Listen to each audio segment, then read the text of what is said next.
Hey there, night wanderer. Before we begin tonight's story, take a moment to get comfortable. Maybe you're in bed or curled up on the couch with a warm blanket. Wherever you are, let the rain outside soothe your thoughts and slow your breath. If you enjoy this quiet corner of the internet, feel free to like the video, and I'd love to know. What time are you listening to this? Drop it in the comments. Are you an early dreamer or a true midnight soul? All right, close your eyes, settle in, and let the story begin. I arrived in the middle of a slow rain. Not the kind of rain that lashes against your windows or drums out the world in thunder, but a steady, tired drizzle, as though the sky had run out of enthusiasm and was only finishing what it had started out of obligation. The kind that doesn't ask for an umbrella, but still finds its way into your bones. The road into Stone Hollow was barely a road at all, just two fading tire tracks carving through tall grass, bordered by crooked wooden fences that had long since surrendered to moss and rot. My car jolted with every pothole. The wipers moaned across the windshield, brushing away water that didn't seem interested in leaving. I hadn't seen another car for over an hour. There wasn't supposed to be one anyway. The realtor warned me about that when I signed the lease. "You'll get your solitude," she had said, smiling like it was a good thing. "There's nobody out there but deer and trees. Signal's patchy. Grocery store's 45 minutes if you drive fast. But it's peaceful." Peaceful. That's what I thought I wanted. After everything that happened in Boston after Maya, after the hospital, after the sleepless nights that bled together into a gray smear, I didn't want cities or people or even my own reflection. I wanted to vanish, to become something quieter, something forgettable. So I found the listing. Historic stone home for long-term rental. Former inn.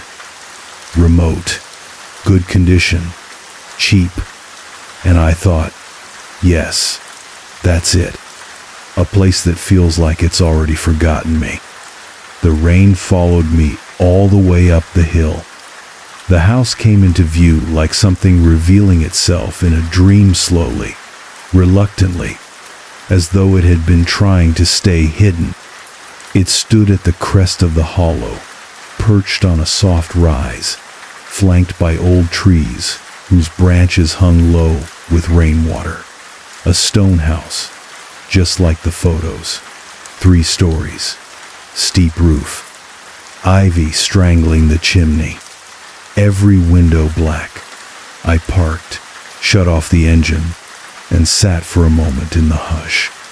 No lights, no sound, but the soft tick of the engine cooling and the rain on the roof. I should have felt relief, but something held, that shallow breath before a plunge. I told myself it was just the quiet. The house looked older than the listing suggested. Not decayed, exactly, but tired, like it had been waiting. The kind of place you might find in a children's book from the 1800s. Something that had once been busy and full of life, now sealed up like a forgotten secret. A home with its own temperature, its own silence. The front door creaked as I pushed it open. No locket stuck slightly, then gave way with a sigh, revealing a wide hall floored in old stone and lined with dark wood. The air inside was cooler than the rain. Still, dry. It smelled faintly of soot and lavender. I stepped in, shut the door behind me, and listened to the house breathe. It didn't. The realtor had left the keys on the kitchen counter, along with a manila folder of paperwork and a flashlight in case the power hadn't kicked on yet. It had. Dim overhead lights flickered alive when I flipped the switch, casting a soft yellow wash over the entryway and stairs. The furniture was sparse but serviceable. A few chairs, a dining table, a threadbare couch near the hearth. No electronics, no TV, no Wi-Fi router. Just old shelves, a cold fireplace, and a hallway that ran deeper into the house than I expected. Upstairs, there were 4 bedrooms, each with a narrow bed, a window, and a wardrobe. The rooms didn't look like they'd been used in decades, but everything was clean, polished, sheets folded tight. The kind of cleanliness that doesn't come from scrubbing but from disuse. I chose the room at the very end, south-facing. A wide window overlooking the woods. I set my bags down and sat on the edge of the bed, listening. Still nothing, just the rain. That first night, I didn't sleep. I didn't even try. I wandered the house in socked feet, letting the floorboards speak to me in their dry creaks and sighs. I made tea. I stood by the windows. I watched the rain until it became something I couldn't look at anymore. I felt detached, not afraid, not even uneasy, just distant, like I wasn't supposed to be touching anything. There were framed pictures on some of the walls, but none with people. Just landscapes, foggy hills, winter trees, a river with no name. I stared at one of them for over an hour, trying to decide if the shadows beneath the trees were painted or a trick of the glass. By morning, the rain hadn't stopped. On the second day, I went exploring. The back of the property sloped into a dense patch of woodstall pines and sagging birch, all silver with moisture. The stone path leading from the rear patio curved sharply and disappeared into the trees. I followed it for a while, down through wet leaves and old roots, until I found what must have once been a garden shed. It had collapsed inward half, swallowed by vines, its wooden beams softened to mulch. Beyond it, I found something stranger. The path stopped at a low stone wall, barely 2 feet high, that ringed a small clearing. Inside the circle, the grass grew shorter, straighter, as though someone had trimmed it. In the center stood a rusted iron pole, maybe 6 feet tall, topped with what looked like a weathered copper bell green with patina, crooked on its stem. I didn't touch it. Something about it felt final. Like ringing, it would be an answer to a question I hadn't asked yet. So I went back to the house. That night, the silence changed. It's hard to explain how you can tell. Nothing moved, nothing creaked, but it was a different kind of stillness, tighter, like the air was holding its breath. I found myself whispering, though I had no one to wake. I started locking my door. I don't know why. By the end of the week, I stopped checking my phone. There were no messages, anyway. No signal. I hadn't told anyone exactly where I'd gone. I wanted it that way, needed it. But something about the isolation was different than I imagined. It wasn't peace. It was observation. I began to feel like I was being watched.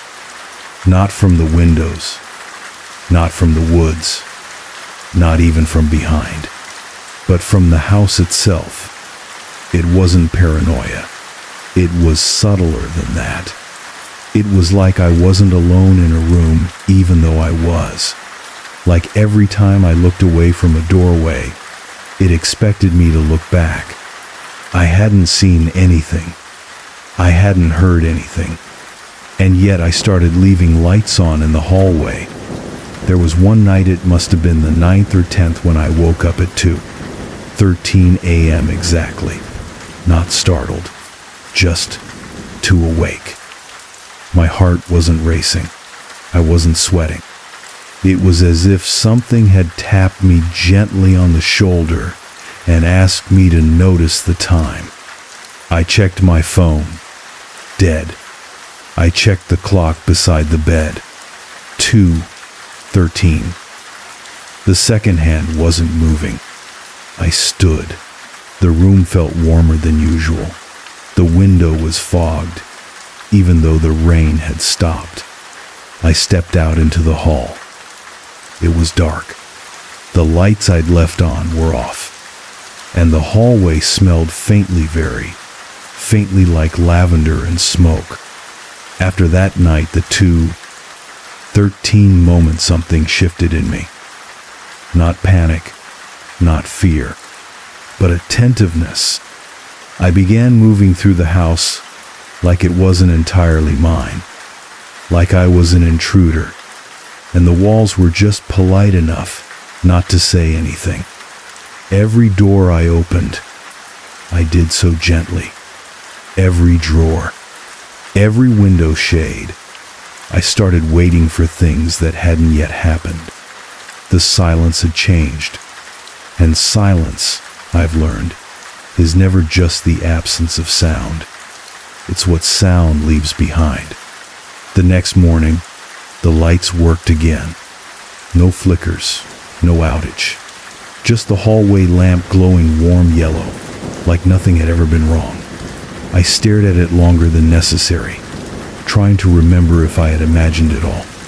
But the smell from the hallway lingered, faintly lavender and soot. Just a hint, like a trace left by someone already gone. I didn't sleep the rest of the night. Instead, I read through the old lease paperwork the realtor had left. She hadn't mentioned the previous tenants, just that it had once been a family place, then briefly an artist's retreat, and finally listed as a seasonal rental. I flipped through every page, searching for names. Nothing. Only the property history, which, oddly, stopped abruptly in 1973, then picked up again in 2006, when a private restoration company filed a deed transfer. There was a 33-year silence in the paperwork. I shut the folder and left it on the table. By the third week, I'd stopped using most of the rooms. I kept to the study, the kitchen, and my bedroom. The other space, especially the 2 rooms across the hall, I left untouched. Not because they scared me, but because they didn't seem meant for use. One of them had wallpaper with small birds etched in curling flight. Blue swallows. They never seemed to be in the same place twice.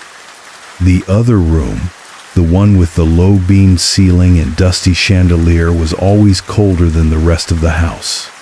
Always. Even when I turned the heat up, even on warm days. The windows in that room never fogged. Not once. I started closing its door gently every time I passed. One morning, I found it ajar. Sometimes I'd hear small sounds, not loud enough to be footsteps, not direct enough to chase, just a shift in the air, a faint creak from the far end of the hall, a chair that wasn't quite where I left it. I'd rationalized them. Of course, old house, old wood, temperature shifts. But they never happened when I was nearby. Only when I was in another room, only when I wasn't looking, and always when I was alone, which was all the time. There was one day I decided to walk deeper into the woods. I packed a small bag, took the flashlight, and followed the old path beyond the clearing, the one with the rusted bell. I hadn't returned to that clearing since I first found it. I wasn't avoiding it exactly. I just didn't feel a need to stand there again. But that day, I paused by the low stone wall and stared into the ring of grass. It hadn't grown. The rest of the property was thick with spring now moss, shoots, wet leaf litter. But inside the ring, still the same even patch of grass, still the same unnatural shortness, still the same impression of being maintained. I turned away and went deeper. After about 20 minutes, I found what looked like the remains of an older structure, just foundation stones and a few rotting planks, half covered in soil, no roof, no markings. But I noticed something odd in the earth-pale streaks in the mud, like chalk or bone. Shapes, spirals. I didn't go closer. I stood there long enough for the air to change, then turned back. The bell rang once as I passed the clearing again. Soft, as if from very far away. That night, the dreams began. They weren't frightening in the normal sense. No monsters, no chases. Just odd, slow, impossible things. One night, I dreamed of walking through the house, only the walls were made of mirror sand in every reflection. I was moving just a second behind myself. Another night, I was looking out the bedroom window, and someone was looking back from the woods, not approaching, just there, standing, patient.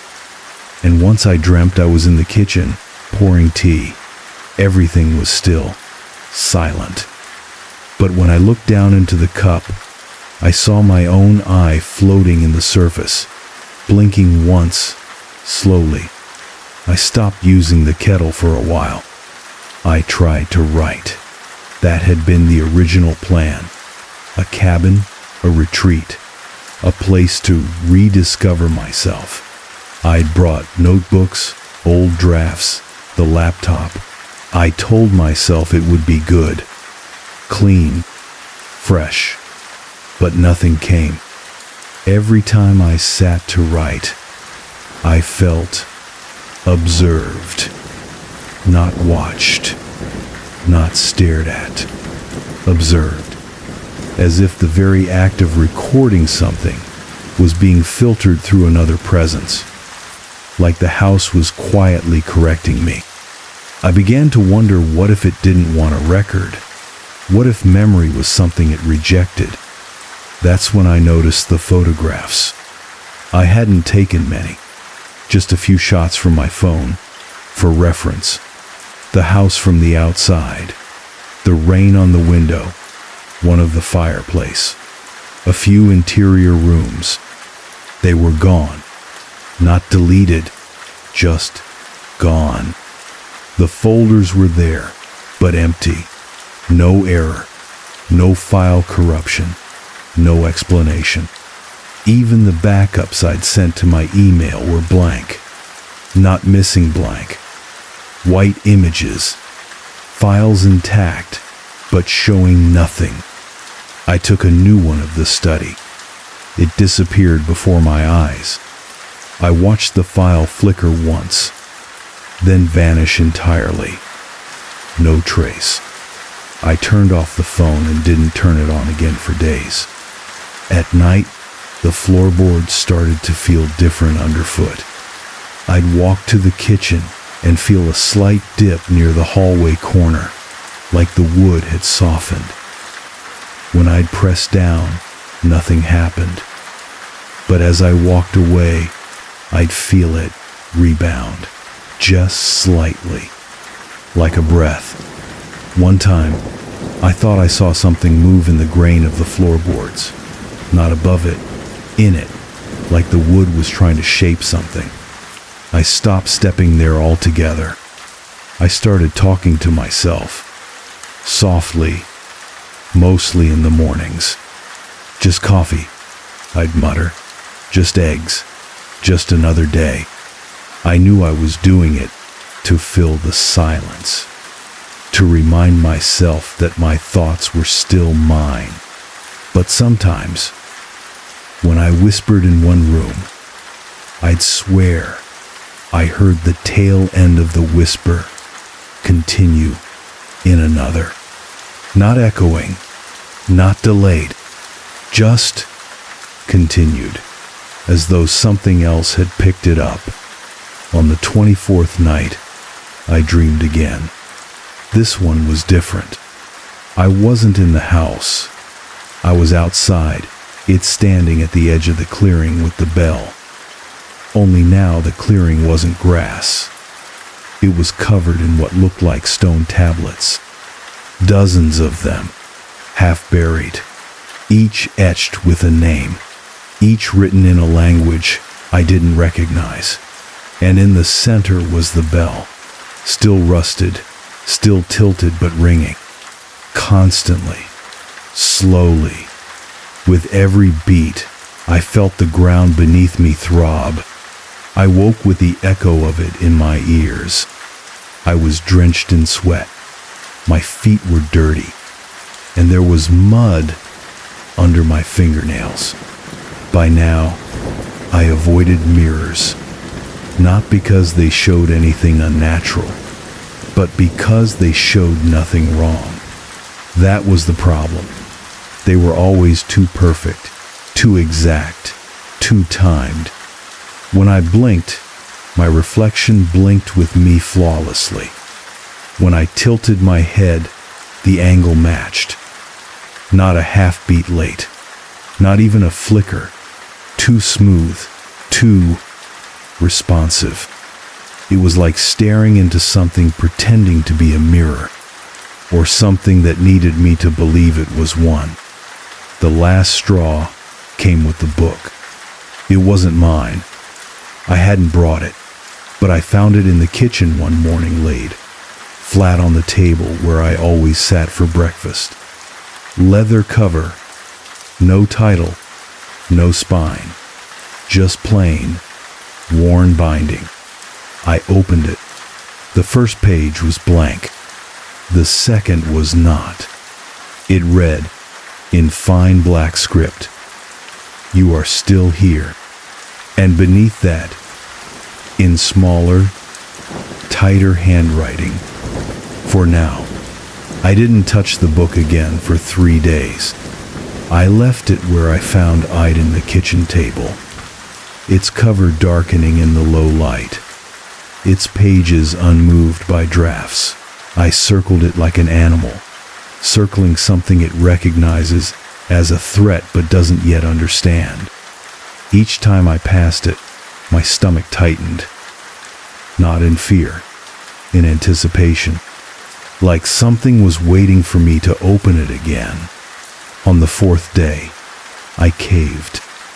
I sat down with a cup of weak tea and lifted the cover slowly, as though I were peeling back skin. The first page was still blank. The second still bore the message, "You are still here, for now." But now, there was a third page. This house remembers in silence. The 4th was empty. The 5th wasn't. It contained a sketch done in pencil or maybe charcoal, a rough but deliberate drawing of the hallway outside my bedroom, down to the shadows, the warped floorboard, even the crooked lamp that leaned slightly from its mount.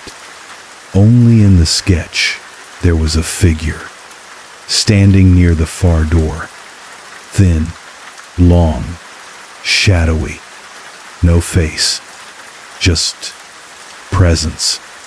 I closed the book and put it in the drawer beside the sink, locked it, kept the key on me. I told myself if I didn't look again, it wouldn't change. But I knew that wasn't true. I felt it now. Every hour, every time the house settled, every time the wind rattled the frame. Something in the house had noticed me, and worse had begun to show itself. The reflections changed next. Not every mirror, only the one in the upstairs hall. The tall one, near the closet I never used. I passed it one night and paused. Not because of what I saw, but because of what I didn't. Me, for just a breath, no, more than a blink I wasn't there. The hallway was, the light fixture, the closet door, but not me. And then I was, perfectly normal, staring at myself, pale, shaken, breathing hard. The mirror had blinked, not flickered blinked, like it had chosen not to see me, just for a second. From then on, I started seeing movement where there couldn't be any. Corners of rooms, behind doors I knew were shut, windows I hadn't opened. At first, I thought it was my eyes, lack of sleep, too much caffeine, old tricks of the anxious mind. But the feeling that accompanied it, the chill, the weight, the slight nausea was always the same. It was as if the house didn't want to stay still anymore, as if it had tolerated being dormant long enough. Now it was shifting, stretching, waking, not to frighten me, but to prepare me. I went back to the book. I don't know why. Compulsion, maybe, or the belief that it had answers, even if they came sideways. I unlocked the drawer and opened it again. More pages had filled in, some with drawings, some with phrases. The bell is not a warning, it is a memory. Do not go down when the steps appear. When it knocks, don't answer.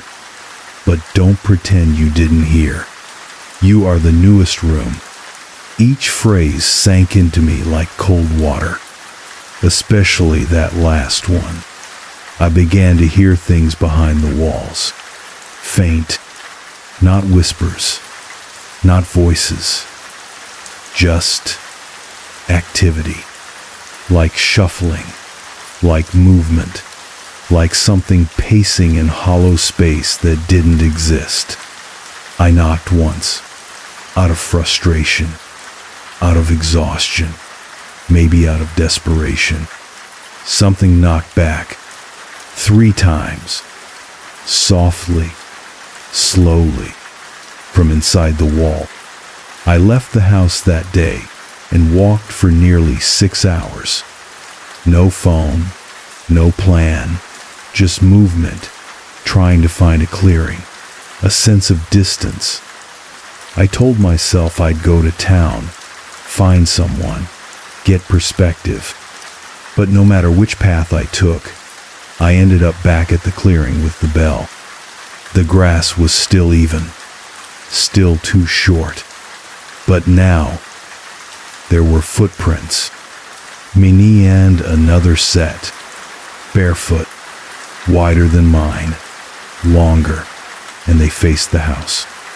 I tried to sleep in the study that night. I pulled a blanket from the couch and settled into the old armchair, back to the fireplace. I left the lights on. I woke at 2:13. The light was off. The fire had gone out, though I hadn't lit one. And something was sitting in the chair across from me. Not a person, not a figure, but an absence. A shape where there shouldn't be shape. A presence where no presence had right to be. I didn't look at it directly. I didn't move. I let my breathing stay slow, calm. I watched the reflections in the window, watched the faint outline of the chair, and the thing in it, unmoving. At some point it rose. The chair creaked. The air thickened. I kept still. It walked behind me. I felt it not steps, but cold, like a shadow with weight, like memory moving through flesh. I smelled the lavender again, stronger now, mixed with dust and something coppery. And then, nothing. Just silence. Just me. When I woke, the chair was empty, but the cushion was still indented. I didn't sit in it again. It got worse. Time started to slip. I would look at the clock and see 3:47 p.m. Then step into the kitchen and back out, and it would be 5:12 or 3:46 again. Sometimes I'd lose whole stretches. I'd blink and find myself somewhere else in the house, holding something or mid-sentence. Once, I woke up with my hand pressed against the wall, as if listening for something inside. Once, I woke up in the closet, the one I never used. The door was locked from the outside. The shadows shifted now. Literally, I watched one stretch across the hall floor and bend around a corner it couldn't have reached.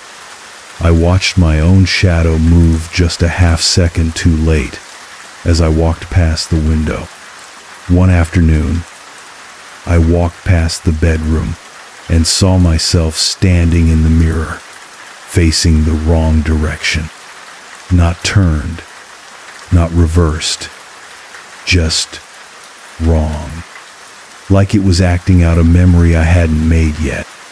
The house changed too. I started noticing hallways I didn't remember. One between the linen closet and the rear stairwell, narrow and low, lined with old picture frames, all empty. Another behind the coat rack near the front door, leading to a single door with no knob. Locked.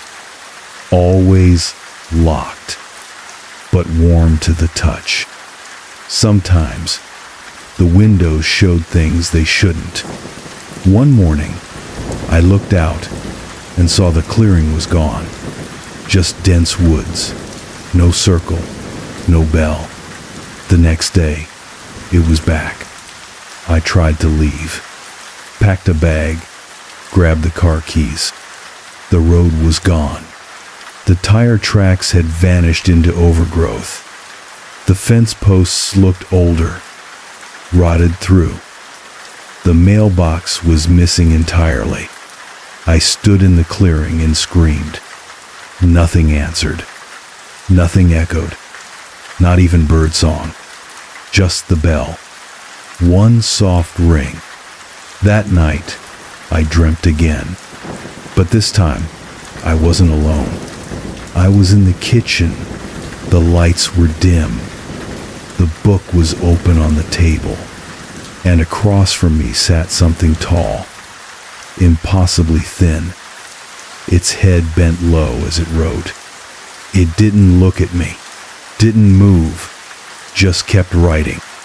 I leaned closer. It was sketching me, not as I was in the dream, but as I had looked earlier that day, standing at the edge of the woods. And at the bottom of the page, it had written, "The walls remember better than you do." I woke up crying. That morning, I couldn't find the front door. It had been replaced by a wall. Seamless, perfect, no hinges, no gaps, just paint, as if it had never been there. I found the back door still intact, but when I opened it, I saw only fog. Dense, gray, endless. I stepped forward. I didn't hit anything, but the moment I crossed the threshold, I was standing in the hallway upstairs, as though I'd never left.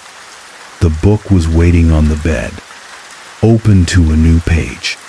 You are not trapped. You are home, and then, soon you will be remembered. I don't know how long I've been here now. The clocks mean nothing. The light changes, but not always with the sky. Sometimes I sleep and wake to days that feel the same. Sometimes night stretches longer than it should, and always, the house watches. It doesn't want me dead. It wants me known. It wants me to become part of its story, its memory. I'm beginning to forget the sound of cars, of people, of my own voice in conversation. But I remember the way the floor shifts beneath my feet, the way the lavender smells when it's near, the sound of the bell, always far, but never gone. I no longer dreamed in symbols. Now, I dreamed in architecture, in hallways that bled into each other without logic, in rooms that changed shape when I turned around, in staircases that curled back into themselves like thoughts I couldn't finish. Every night, I wandered the same house larger than mine, but still mine, familiar in the way memory lies. The walls were made of whispers. The windows looked out onto me, sleeping. There came a day, a soft, overcast one, when I decided to stop avoiding the locked door, the one behind the coat rack, the one with no knob. It had pulsed with quiet presence for weeks, always warm to the touch, never yielding. I would pass it with my eyes averted. I told myself I was preserving my sanity, but I knew what I was doing. I was waiting for permission, and that day, the door gave it, not with sound, with absence. I walked by, and it was gone. In its place was an archway, narrow, framed in stone. I hadn't noticed before. There was no light beyond it, just a velvety black that looked thicker than shadow. I didn't bring the flashlight. I didn't speak. I stepped inside. The corridor behind the door sloped downward. I don't know how far I walked. The floor felt soft beneath my feet, like compacted soil. The air grew warmer, but not humid, heavy, like the breath of a room long sealed. The walls were close, but never touched me. They wanted me to know they were close. Then I reached it, a chamber, round, high-ceilinged, carved from stone but smooth as bone. No seams, no joints, just curvature and stillness. And in the center, the bell, the same one from the clearing only, now pristine. No rust, no moss, no tilt. It stood tall, suspended by invisible wire, motionless. I didn't ring it. It rang for me, just once. And I remembered, not everything, just a piece. A sliver of what this place was. The house didn't want guests. It wanted residents. It wanted stories. People who came to disappear, to retreat, to hide from their own lives. These were its pages, its ink, its ritual. And it didn't trap them with chains or violence or hunger. It remembered them, every name, every grief, every whispered thought in the dark. It remembered until they stopped being people and started being rooms, not metaphors, rooms. People became the house. I staggered back from the bell. My ears were ringing. My nose was bleeding. I tasted iron and smoke. I climbed back up the corridor on trembling legs. And when I emerged, I was standing in the upstairs hallway without having turned, without having opened a door. The layout had changed again. That night, I sat in front of the mirror, the one I'd avoided for weeks, and I looked, and my reflection blinked first. The book was waiting for me again, now filled nearly to the end. Sketches of rooms I hadn't entered, phrases I hadn't read, names I hadn't spoken. I flipped rapidly, trying not to absorb what I saw, until I reached the final page. Blank. And as I watched, a single line appeared. Ring the bell again, if you want to remember everything. I should have ignored it, but there's something about not knowing that gnaws louder than fear. The bell in the clearing was silent, but when I touched it, it was warm. I rang it. Once.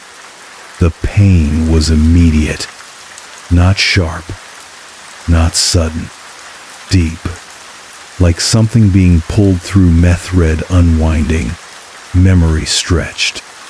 I dropped to my knees. I remembered a voice no mind saying, "You'll be better here." I remembered hands guiding me through the door. I remembered signing a lease I hadn't read. I remembered the realtor not looking at me, only past me. And I remembered the others. They'd come before me, just like me. A teacher with no one left to call. A widow who stopped answering the phone. A man whose family stopped looking for him years ago. All of them wanting quiet, escape. The house gave it, and in return, it took their outline, their shape, their routines, not violently, patiently. It let them dissolve until they were rooms. One who cooked tea every morning and never spoke. One who stared at the mirror for hours, forgetting what face was theirs. One who wrote long letters that never left the house, their ink slowly fading from the page until the paper was blank again. I had seen them. I just didn't know that's what I was seeing. I ran. I don't remember making the choice. My body just knew. It surged back toward the house, through the woods, the grass hissing against my legs. The sky above was a strange color gray bleeding into ochre. The trees leaned inward, like spectators. I burst through the back door and found myself not in the kitchen but in the upstairs hallway again. The house was folding, rooms looping, doors leading to the same places, windows looking inward, staircases leading up into basements. My name was gone from the mailbox. My face was gone from the mirror. I screamed until I couldn't. And then, a voice. Low, calm, not cruel. From the walls. From the floor. From the book. You remember now. That is your gift. Now, choose. I found myself back in the study. The book before me, open to two phrases. On the left page, forget and be safe. On the right, remember and belong. I stared for a long time. I closed the book. I didn't choose. And that, I think, was a choice. That night, I did something I hadn't done since arriving. I lit a fire. I opened every window. I boiled water in the kettle I'd stopped using, and I sat on the floor of the study and waited. The house didn't groan. It didn't whisper. It didn't creak. But I knew it was aware, and I said aloud, softly, "I know what you are."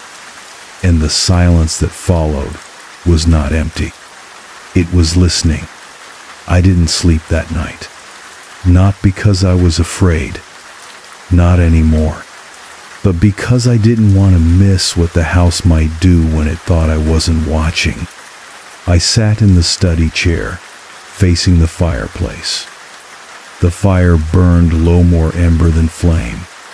I sipped cold tea. I listened to the rain begin again, soft against the windows. And I waited. The walls didn't shift. The mirrors held their reflections. The floor stayed still beneath my feet. It was almost peaceful. Almost. Morning came, gray and slow. I made breakfast without checking the book. I ignored the mirror. I didn't glance at the door behind the coat rack heaven, though I felt it again, pulsing faintly with presence. Instead, I opened every window in the house, let the cold breeze in, let the smell of wet pine and earth flow through the rooms. I moved as though the house were watching me, because I knew it was, but it wasn't hostile anymore. It was patient. Sometime near mid-morning, I walked out to the clearing. The grass was gone now, just stone, bare, smooth stone, forming a wide, perfect circle. At its center, the bell. But now, the bell had split, cleanly down the center. A silent rupture. I stepped into the circle. Nothing happened. No sound, no wind, no rush of memory. Only quiet. But I felt something change in me. A release. Not a rescue, but the sensation of something loosening its grip, not out of mercy, but because I'd stopped resisting. The house hadn't let me go. I had become too much a part of it for that, but it no longer needed to hold me, because I wasn't trying to leave anymore. I returned to the study. The book was closed. Its leather cover looked older now, wrinkled, faded. I opened it one last time. Every page was blank, not torn out, not erased, just waiting. Here is what I understand now. The house doesn't kill. It remembers. It isn't a predator. It's an archivist, a keeper of those who fall between the cracks, the lonely, the broken, the unwanted. People like me, people who come here not to be found, but to be unwritten. And in return, the house offers something terrible and beautiful, a place to remain, not as yourself, but as a part of something larger, not alive, not dead, not forgotten, just held. I still live here. I think. The days are soft now, long, undefined. Sometimes I find a room I don't remember building. Sometimes I walk through a hallway I know I didn't decorate, but I feel comfort there, like I've been there forever. The mirrors no longer resist me. They show who I am now. Sometimes it's still my face. Sometimes not. Once a week, I find a new name carved beneath the floorboard outside the front door. A name I don't recognize, but I feel like I should. I kneel. I trace the letters with my fingers. Then I go inside, and a new door appears somewhere in the house. A door I know better than to open. Not because I'm afraid, but because it isn't my memory. You want to know if I'm free. That's the wrong question. You should ask if I'm still becoming, because I think the house is still shaping me, quietly, slowly, lovingly. And I think that one day someone else will walk through the rain and knock at the door, and the house will decide whether it opens. And if it does, I might be the one to welcome them in. I didn't come to Brindle Hollow to run away, though I suppose from the outside, that's what it looked like. I told myself it was just time for a change, that I needed the quiet, that I'd been overworked, overstimulated, overtired. I'd been burning out for years, and the offer to house sit for my late uncle's place in the hills felt more like a lifeline than a coincidence. It was supposed to be 6 months, just 6 months, long enough to reset, long enough to think. The road to Brindle Hollow is paved until it isn't. Once the highway slips behind you, the air grows heavier, the trees thicker, the space between towns too wide to track by mile markers. I remember the curve in the road where I lost cell reception, just a sharp bend past a warped metal sign that had once said, "Welcome to something," but the rest had flaked off in rust. I drove in silence for nearly an hour after that. The rain had already started by the time I reached the property. Not a storm, not even a downpour, just a steady, insistent mist that kissed the windshield and blurred the world in watercolor edges. Uncle Morris had left it to me in the will, even though we'd only met twice, once when I was a child, once at my father's funeral. He didn't say much either time, but the lawyers had been clear. No other heirs, no mortgage, just an old house tucked deep in the wet woods of the Brindle Hills, and a request in his will to keep it quietly occupied. I parked under a skeletal carport choked with ivy and stared up at the place. It wasn't as dilapidated as I'd expected, but something about the house resisted being looked at directly, like my eyes couldn't quite decide if the roof slanted left or right, or if the second-story windows were set at a proper height. One shutter was missing. The others looked like they hadn't moved in a decade. Inside, it smelled faintly of cedar and mothballs, with a sharp bite of something more metallic underneath. Not unpleasant, just unexpected. There was power, thankfully. The lights flickered when I flipped the switch, but they worked. The rooms were small, but not cramped. Dust coated everything in a soft gray film, like the house had been waiting in suspended animation.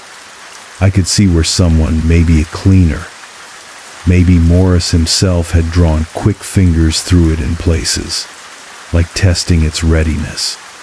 There were personal effects still in drawers, labeled boxes stacked in the corner of what must have been his study, an old desk, a rain-streaked window, books on the occult, mostly, and maps. Dozens of hand-drawn maps of the surrounding hills. The rain picked up after nightfall.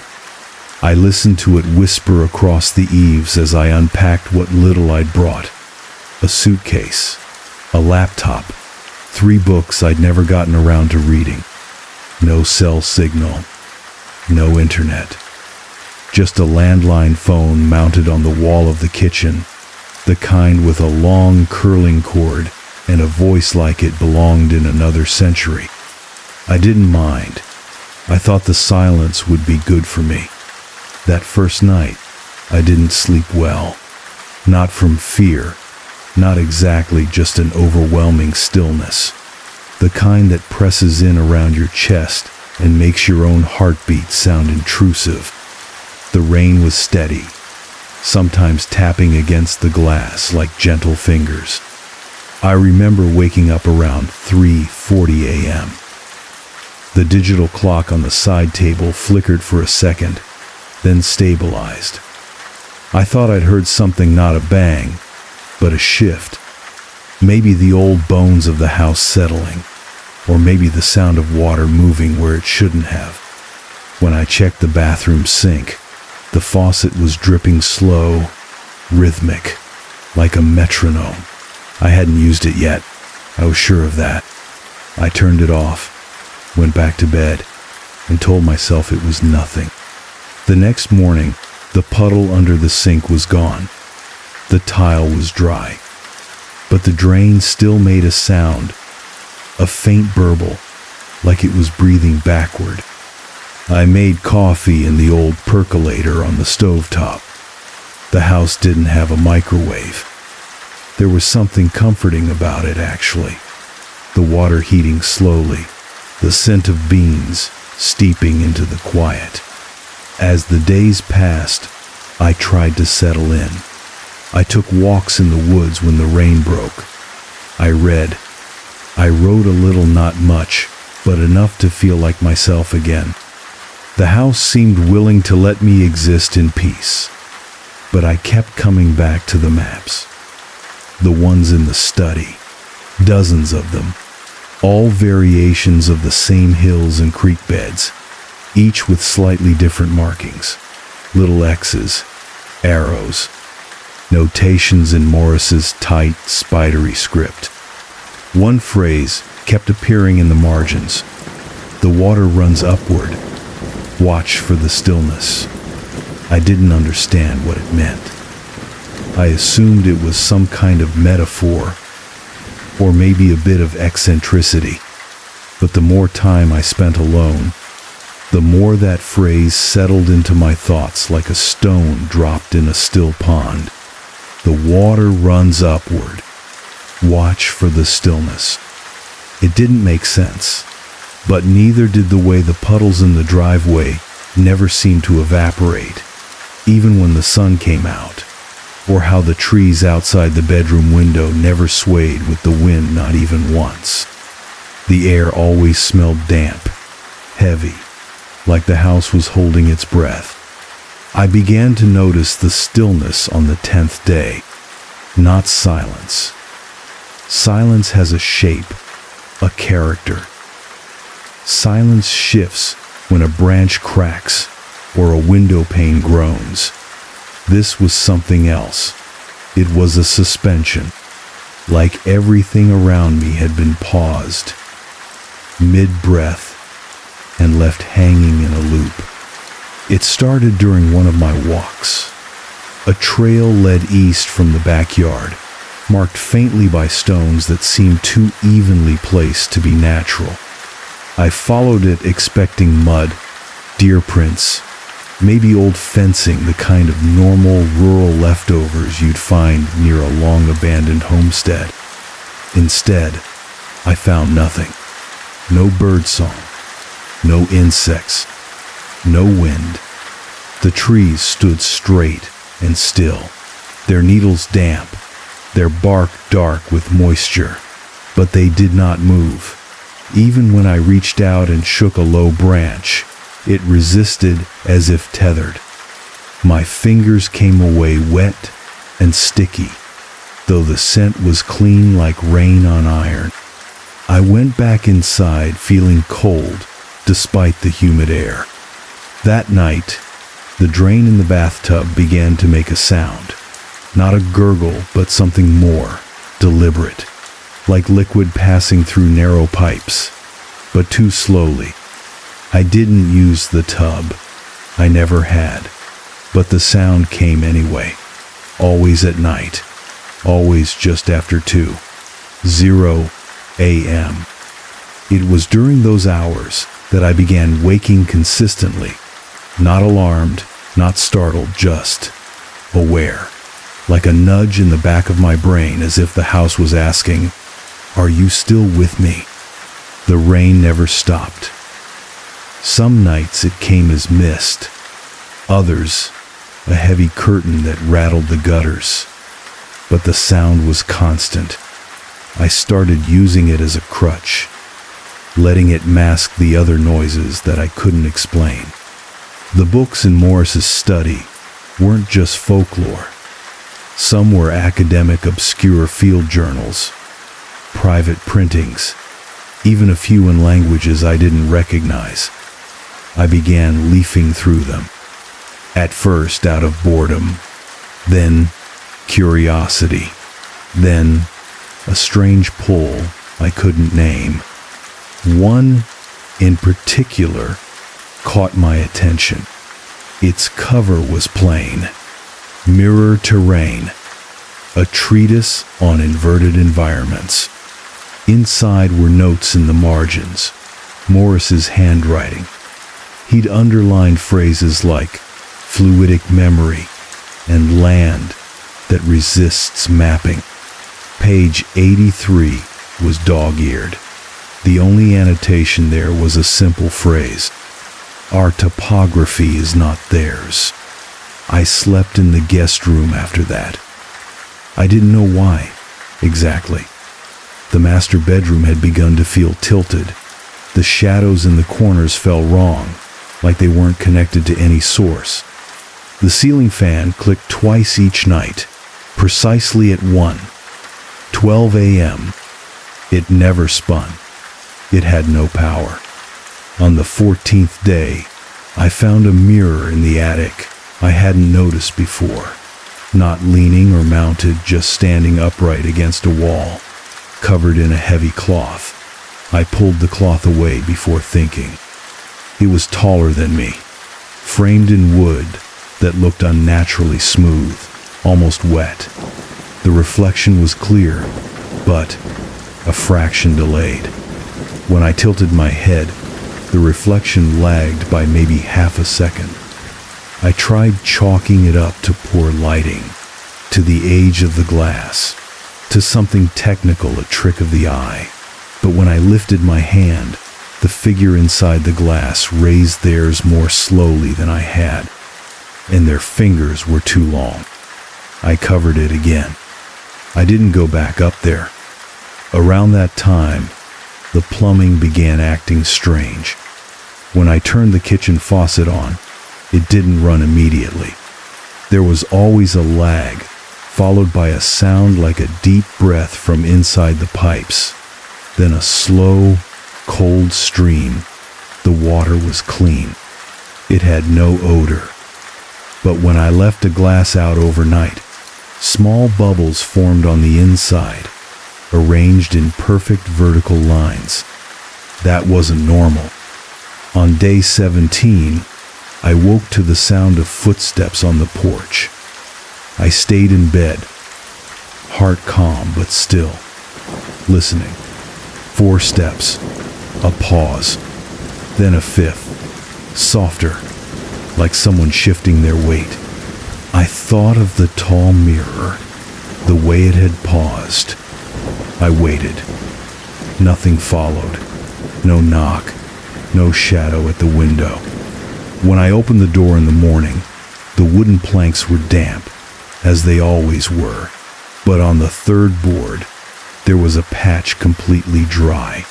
A perfect, narrow footprint, bare, human, facing the door. I started keeping a journal. Nothing elaborate, just notes. Woke at 2:43. No dreams drain noise again. Wood still silent. Mirror moved? I added a question mark because I couldn't be sure. I hadn't gone near it. But one evening, when I passed the attic door, I was struck by a sudden awareness that the mirror was now facing the attic window. It had been against the wall before. I was certain. There was dust on the floor, but no drag marks, no footprints, nothing disturbed. The books grew more specific. One described a phenomenon called water inversion. It theorized that certain geological locations hold memory through liquid, and that the flow of water could reverse in response to emotional frequency. The phrase hit me hard. In response to emotional frequency. What was mine saying? That I was tired? That I was lonely? That I was unraveling? I stopped going into the woods. I couldn't explain it, but each time I neared the tree line, a pressure built behind my ears, not a sound, not exactly, but a density, like a tone just below hearing. The birds had not returned. Neither had the wind. Even the rain had changed. It no longer felt like it was falling. One night, I opened the front door, and stood beneath the eaves. The water moved sideways, not in the wind. There was no wind. It streamed in a horizontal sheet, as though drawn toward the forest. I remember whispering aloud, "That's not how gravity works."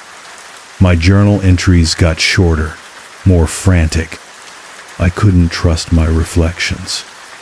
I'd walk past the hallway mirror and see my expression wrong, too blank, or too sad.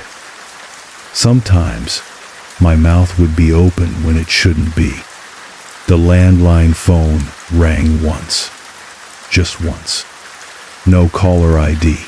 I picked it up and heard water, not static dripping. Steady, precise. Then a voice. "You've been here before." Male. Calm. Not my uncle. I hung up. It rang again. I didn't answer. The puddle in the basement had returned. I hadn't checked there in days, but when I did, I found it perfectly circular, centered on the concrete, about 2 feet across. It didn't reflect anything. It was black, not dark black, absorbing. When I dropped a pencil in, it didn't splash. It disappeared, soundlessly. Stillness. I began to fear it. Each time I blinked, I wasn't entirely sure I was coming back to the same world. The angles of the house shifted, only slightly, but enough. I counted 12 stairs once, going up. Later that night, I counted 13, and on the 20th day, the house whispered back. I was in bed, rain falling, drain gurgling, the smell of iron in the air, and then beneath it all a voice, not in my ear, but behind my thoughts. A tone, a wet breath, a murmur like shifting mud. It said, "Watch the water."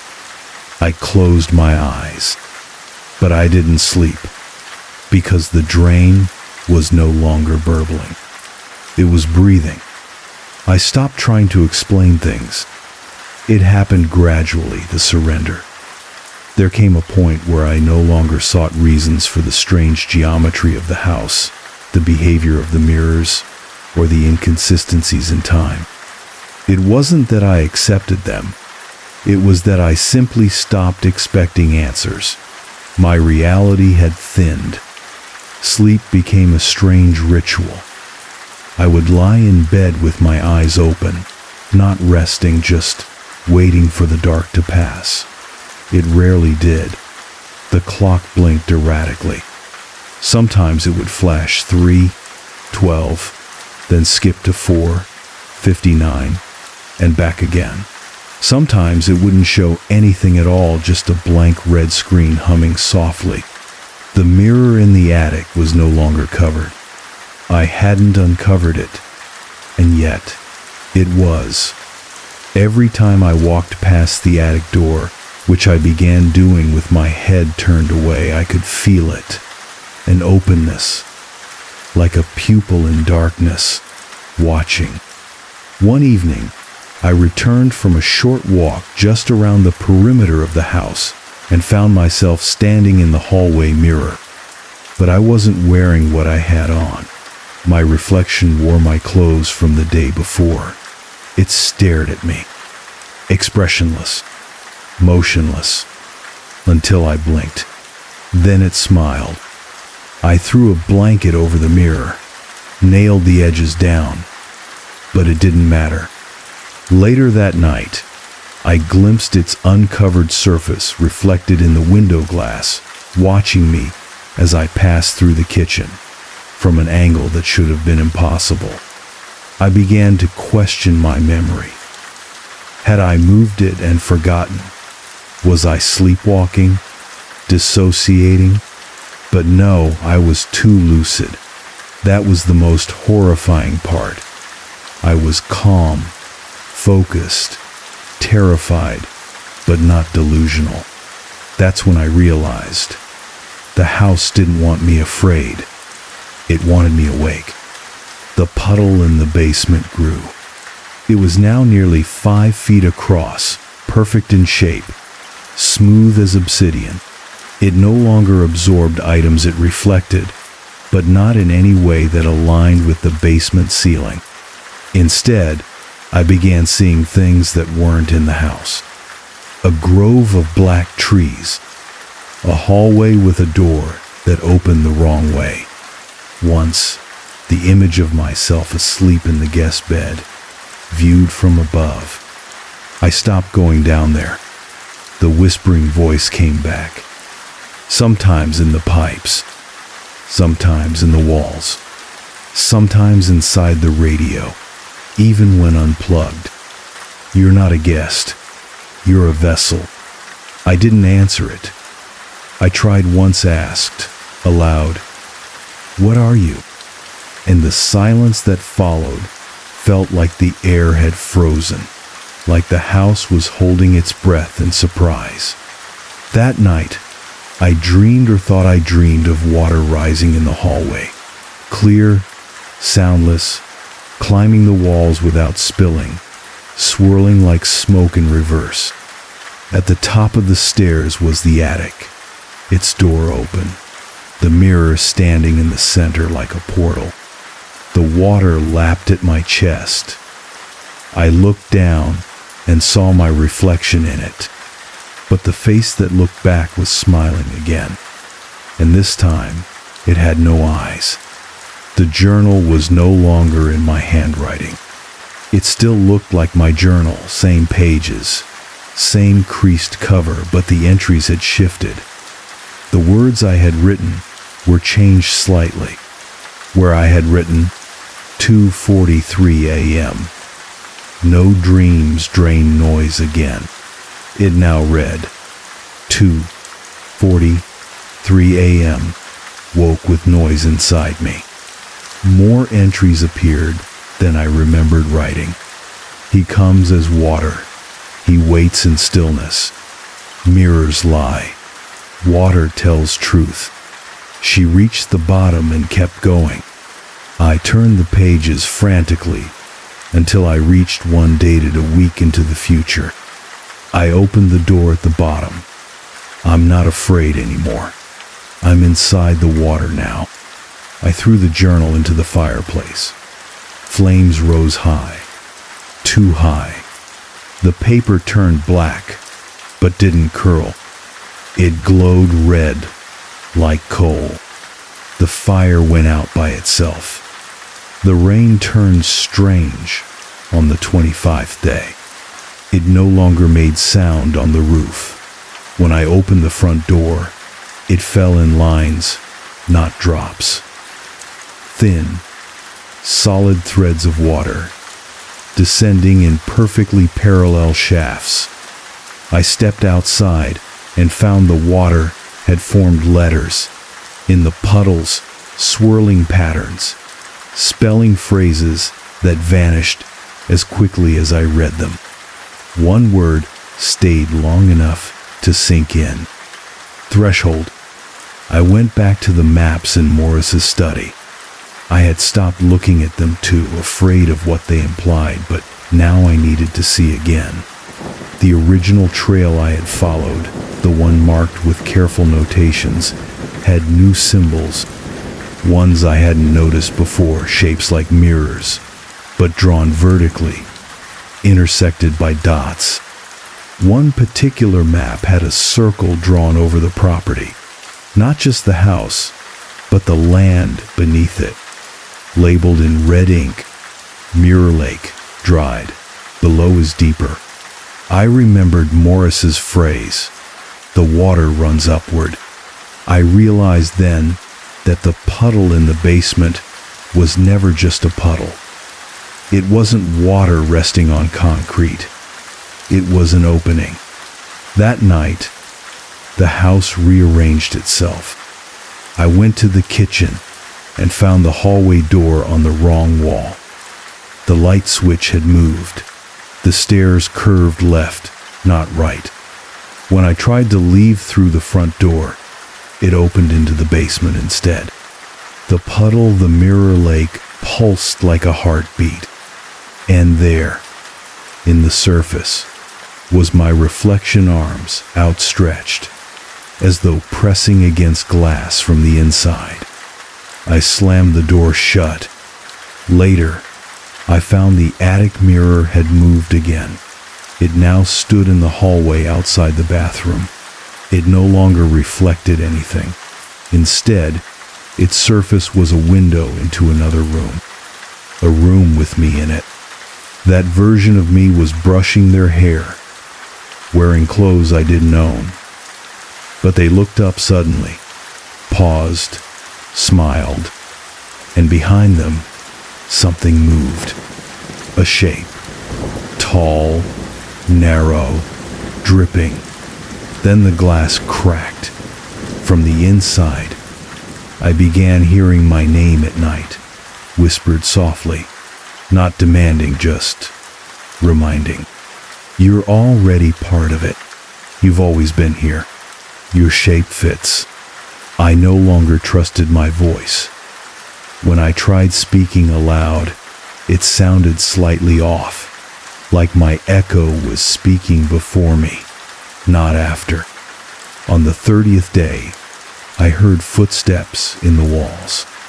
Not mice, not plumbing, footsteps, bare, deliberate, walking the length of the house inside its frame.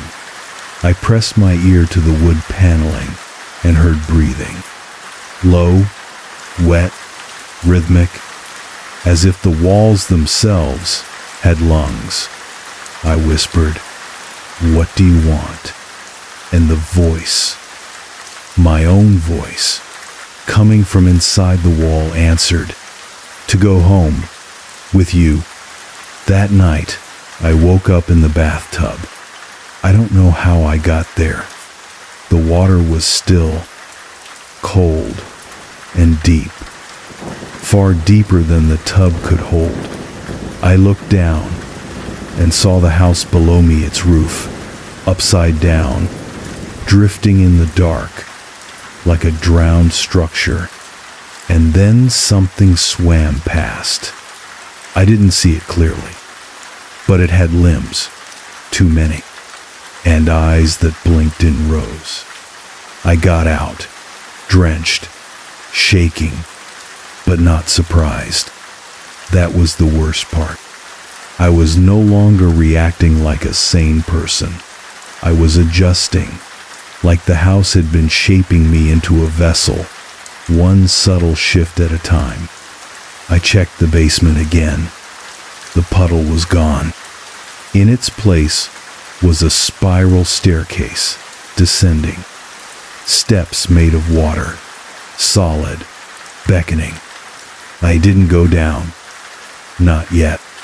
But I knew I would, because I'd begun to dream of the other me, the one in the mirror.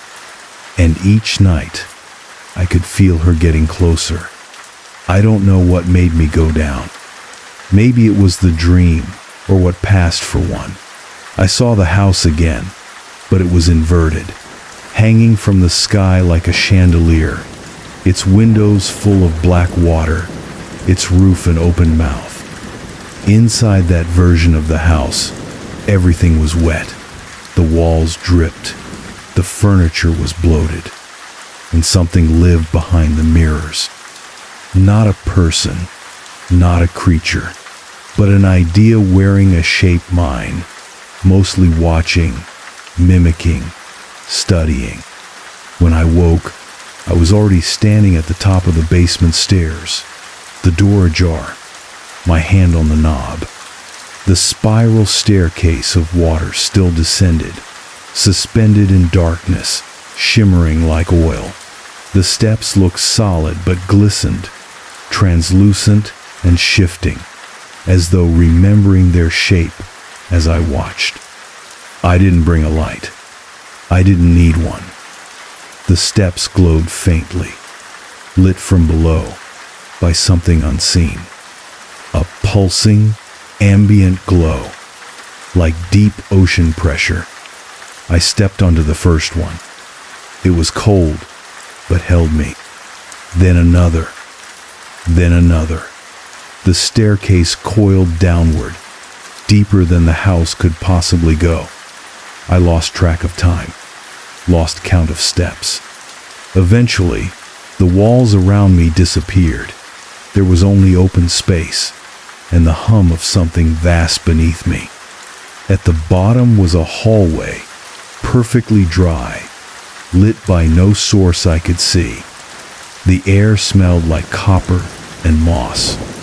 The texture of it made me feel as if I was underwater, though I was breathing fine. I walked slowly, the sound of my own footsteps swallowed by the stillness. The hallway led to a room, circular. The ceiling arched like a cathedral, too large to exist under a small rural house.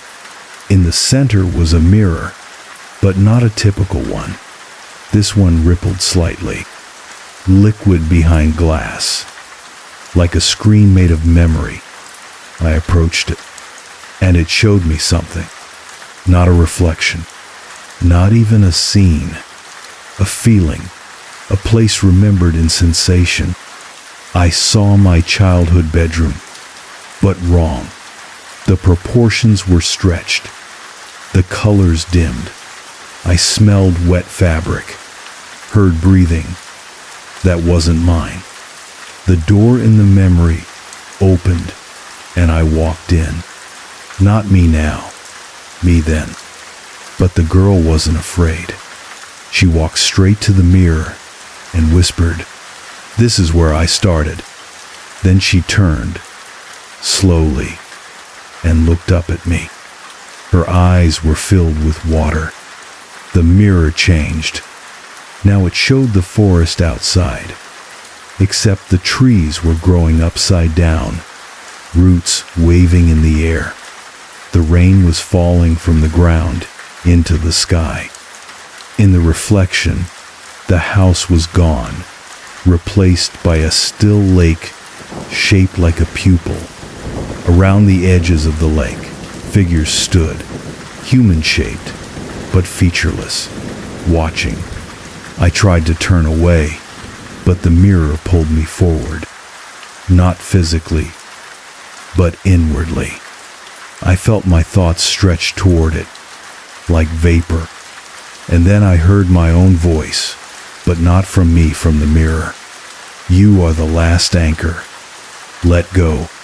Suddenly, the room was gone. I was standing in the attic. That mirror was in front of me. The cloth I had nailed down was gone, and I could see myself again. Only this time, my reflection moved before I did. It raised its hand, tilted its head. Then it spoke, and I felt the words inside my chest. "You are not you. You are what's left behind." The air shifted. The attic floor began to darken beneath me, not from shadow, but from rising water, though I felt no wetness. The wood sank inward, like the house was exhaling through the floorboards. My reflection stepped forward, and I did not. I was frozen, watching. As it walked out of the mirror, it passed me without touching. But as it moved by, I felt a flood of memory that didn't belong to me. A woman walking through a mirror and not returning. A house built on the mouth of something older than land. The sound of teeth hidden beneath still water. A man, Morris, weeping into the sink as the drain whispered back. I tried to leave. I ran for the door, but the hallway was wrong. Longer, tilted, the walls undulating like they were breathing. The light came from nowhere. My footsteps made no sound. I reached the stairs, but they descended. No matter which way I turned, they went down. I screamed, not from fear, from realization. I understood, finally. There was no upstairs. There never had been. I found the guest room again, or something like it. The bed was made. The lamp was on. The journal was waiting on the pillow. I picked it up. The pages were blank. But then, words bloomed across them like ink dropped into water. You were never supposed to leave. You were always part of the house. And below that, you are the reflection that stayed. I turned to the window. It was raining upward. Drops pulled from the earth into the sky, vanishing into clouds that rotated slowly, like watching a drain in reverse. And far in the distance, in the trees that never moved, they were waiting. The other versions, the ones who stepped through mirrors and never came back. I looked into the mirror once more, and now it showed me the house from above. A spiral of rooms repeating infinitely downward, and in each one, a version of me, all watching, all alone, all waiting for someone else to come knock. Then the rain stopped, and everything went quiet. Not still, not silent, just finished. And in that moment, I understood. The house was never haunted. The house is the haunting. I'm not sure how long I've been here. Days don't pass in the way they used to. Nights don't fall, they unfold.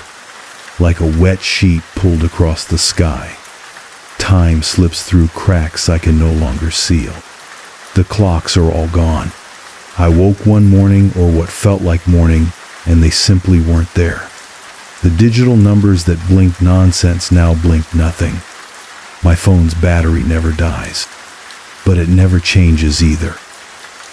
The screen glows dimly with an image I don't recognize, a photo I never took, of a house half submerged in still water. I think it's this house, or maybe the one below it. There are fewer mirrors now, most of them cracked or covered themselves. One turned to smoke when I tried to look into it. Another pulsed when I passed, showing not a reflection, but a memory I never lived. An old man crying softly in the attic as water rose slowly from beneath the floorboards. He kept saying a name not mine. Not Morris. A name I forgot the second I heard it. Sometimes I find doors where there weren't any.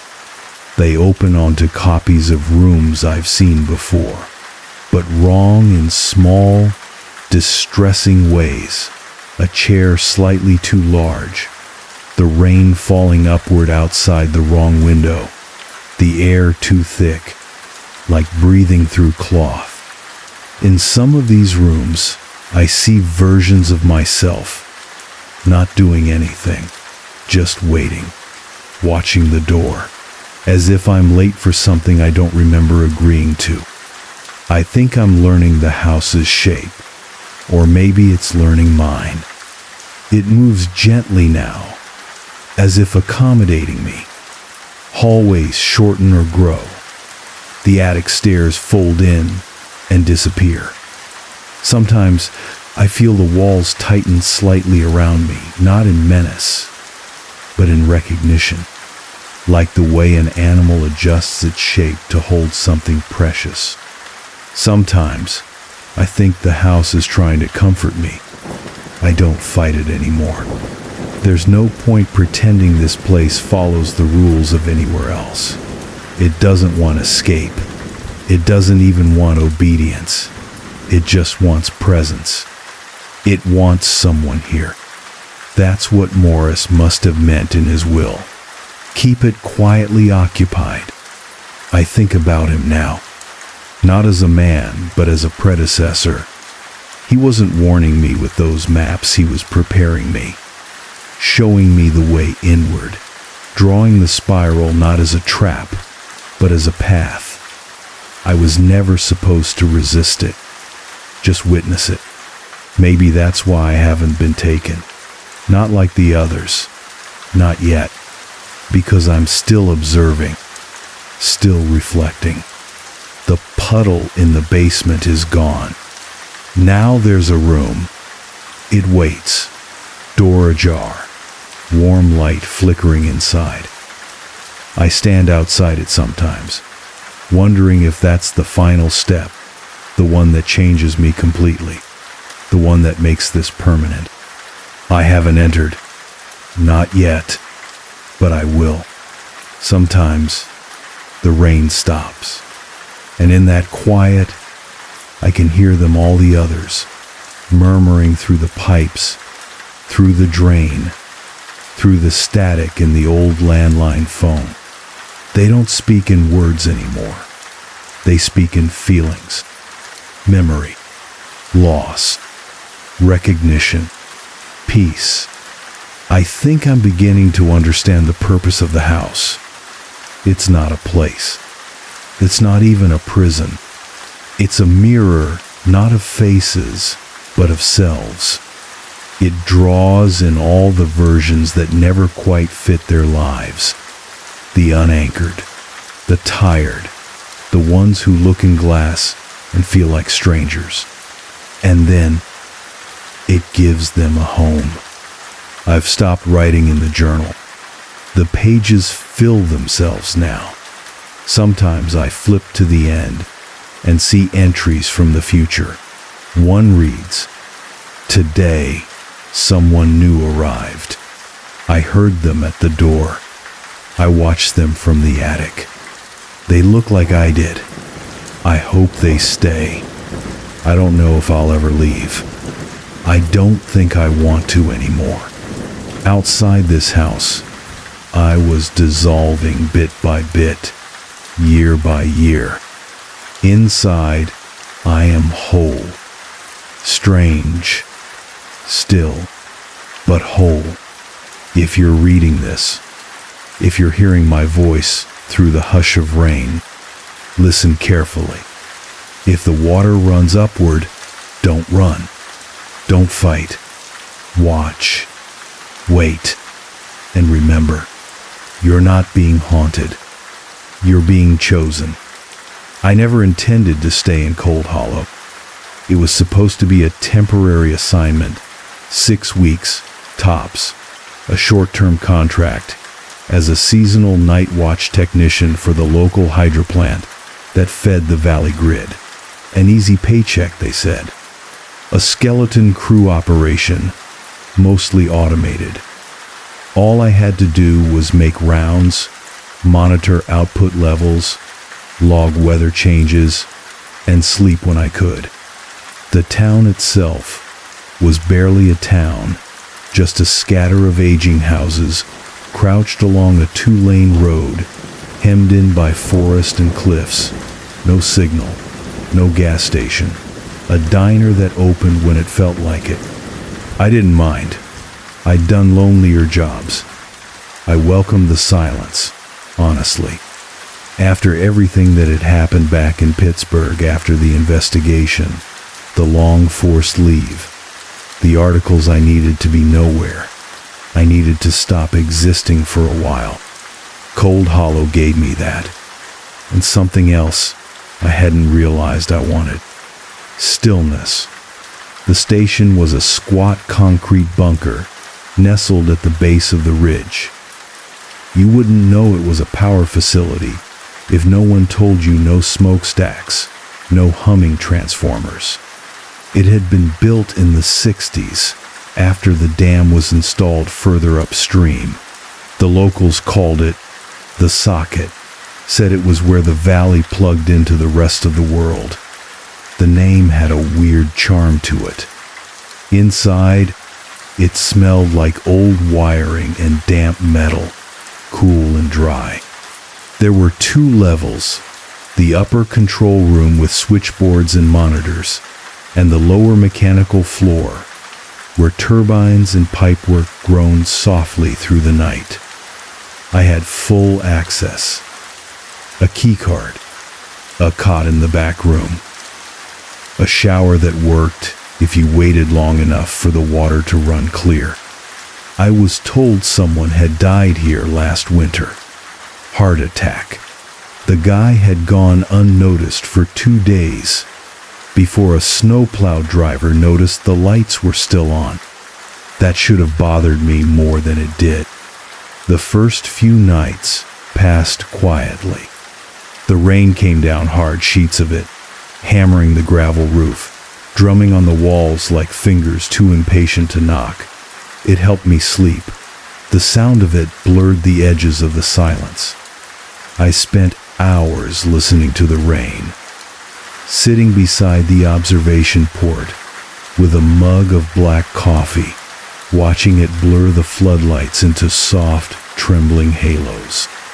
Everything worked fine.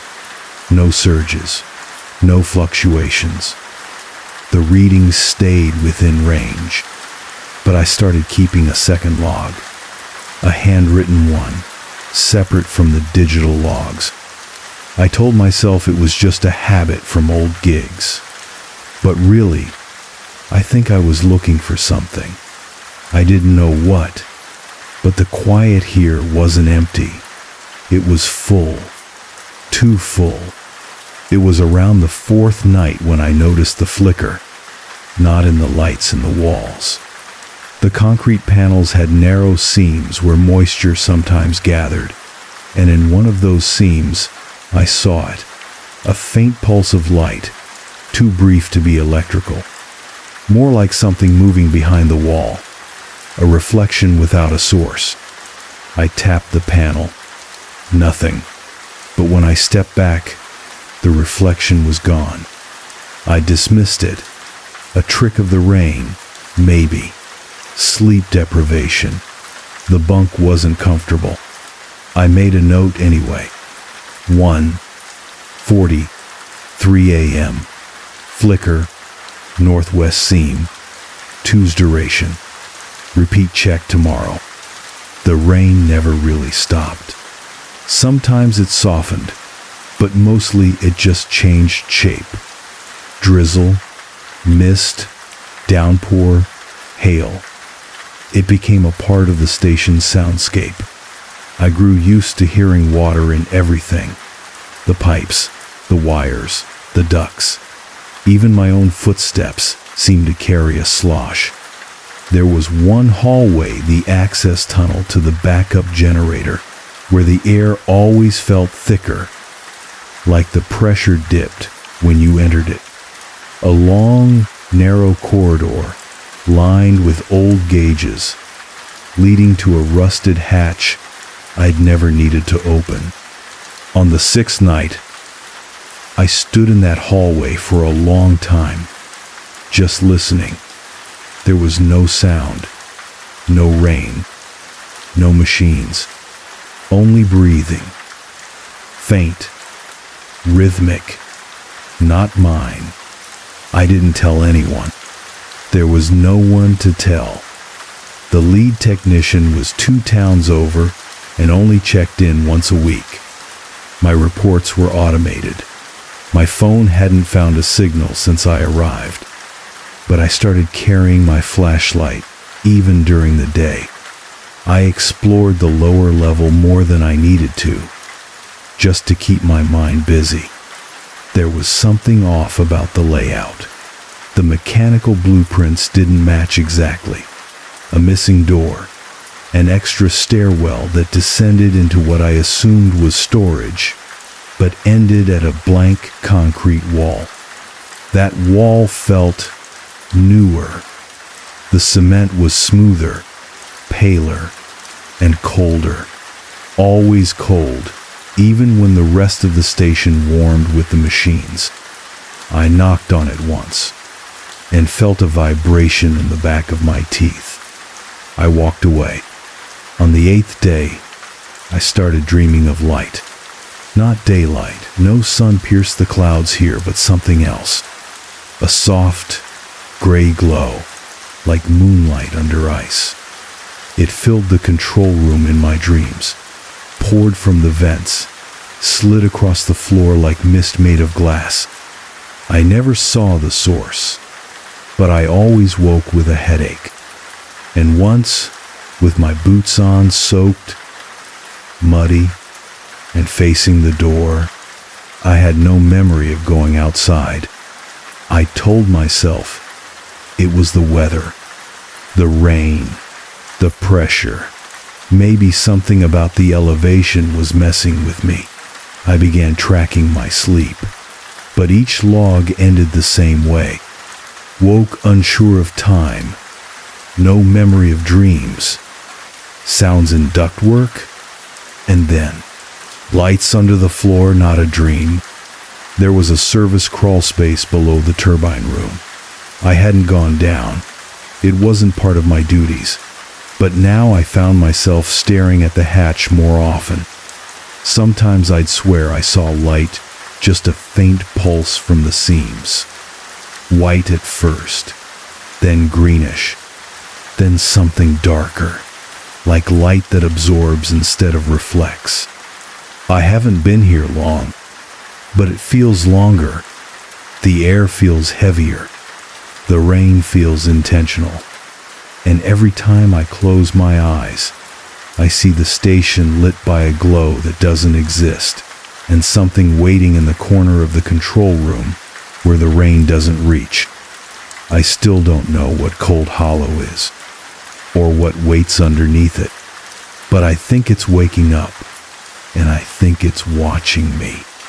The night didn't come all at once in Cold Hollow. It crept in slowly, not like a curtain falling, but like a tide crawling up the walls. The shadows turned a bit too thick, the corners a bit too still. The air outside became so saturated with mist that the floodlights could barely reach past the railing on the front catwalk. The whole station sat like a half-sunken shell in a sea of gray, and inside that grayness, things began to shift. It started with small noises, the kind you couldn't quite place. Not metal, not water, but something in between, like the hum of damp wires. I began hearing it through the floor grates, soft, intermittent tones, almost melodic, not loud enough to record, just loud enough that I knew they weren't mine. Sometimes I'd hear a rhythm, like knocking. 4 slow taps, pause, then 1, then silence. I checked the logs. No drops in output, no anomalies in the pressure sensors, but I started marking them anyway. 1, 12 a.m., pipe noise, cadence irregular. 3, 7 a.m., soft knocking, lower floor, confirmed source. There was never a source. The water started dripping from the wrong places. Not the ceiling, not the seams, from the equipment itself. Once I found a slick puddle spreading under a panel that had no plumbing behind it. Another time, the light over my cot buzzed, and when I looked up, I saw condensation forming inside the bulb, casing tiny bubbles moving like they were trying to escape. When I unscrewed the casing, there was nothing there. Dry, intact. I stopped turning off the overhead lights after that. Something about the darkness in this place wasn't passive. The rain came harder that week, unrelenting. It was strange how I didn't hear it anymore. I saw it, of course, beating against the windows, pouring over the grates, but the sound had faded. It was as if the station was insulated from it. Not by structure, but by something else. Something that didn't want me to hear what was happening outside. The inside noises got louder. One night, I descended to the turbine room after a brief flicker in the breakers. Not a full outage, just a pulse. The main monitor dimmed, then steadied. The readings held, but my skin prickled. I told myself it was just static discharge. Downstairs, everything looked the same, machinery still groaning, lights still humming, but in the middle of the floor, there was a trail of water I hadn't left. Footprints, naked, human, bare and wet, walking away from the sealed crawl space door and vanishing into the far corner where no one ever walked.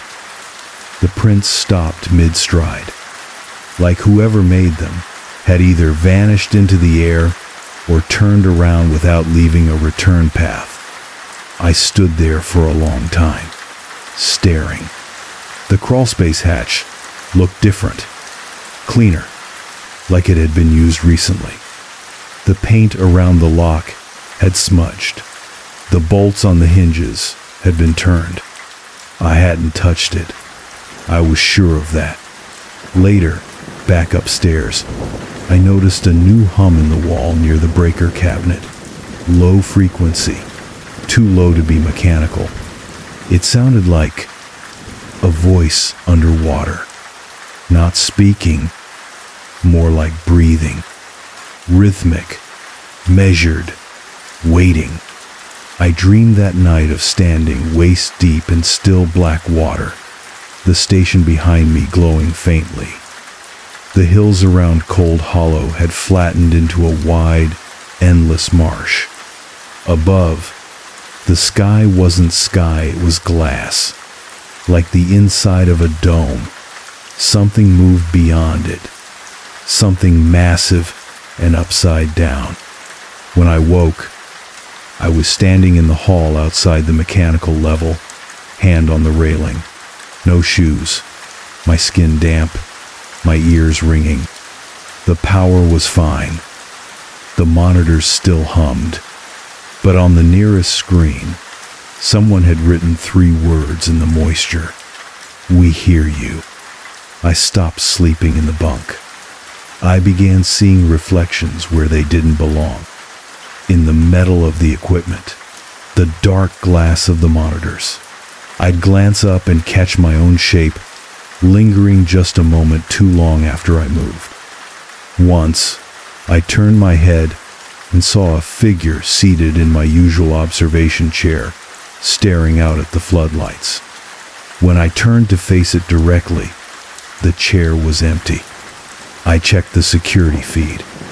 The footage stuttered. The timestamp read null, 0. The chair remained occupied for several minutes, though the figure never moved, never turned, just sat there, as if waiting for something. Then, on the screen, I walked into frame, sat down. The 2 figures merged into one. Then the feed blinked out. I unplugged the security system. It powered back on by itself the next night. The floor plans didn't match anymore. I'd walk a hallway and find a turn I didn't remember, a junction that hadn't been there the day before. The walls themselves felt slightly angled, as if the whole station was slowly pivoting beneath the earth, reorienting itself into a shape I wasn't meant to recognize. The turbines still worked. The lights still flickered. The reports still sent. But nothing stayed still. The backup generator triggered once inexplicably, and when I went down to investigate, I found a pool of water bubbling upward from the grating. Bubbles rose in perfect rhythm, like air escaping a submerged mouth. Every 6 seconds, every time, I felt it in my lungs, like a breath I hadn't taken. The dreams intensified. I saw the station again, but the inside was flooded. Furniture floated. Consoles sparked underwater. Through the main window, I saw the hills of Cold Hollow glowing faintly as if something was underneath them, pulsing in rhythm with my own heart. Sometimes I'd dream of people walking the outer catwalk, naked and wet, their eyes glowing a faint green, their mouths open in awe or horror. I couldn't tell which. They never looked at me. They only stared up into the mist. I woke one night to find the entry logs rewritten.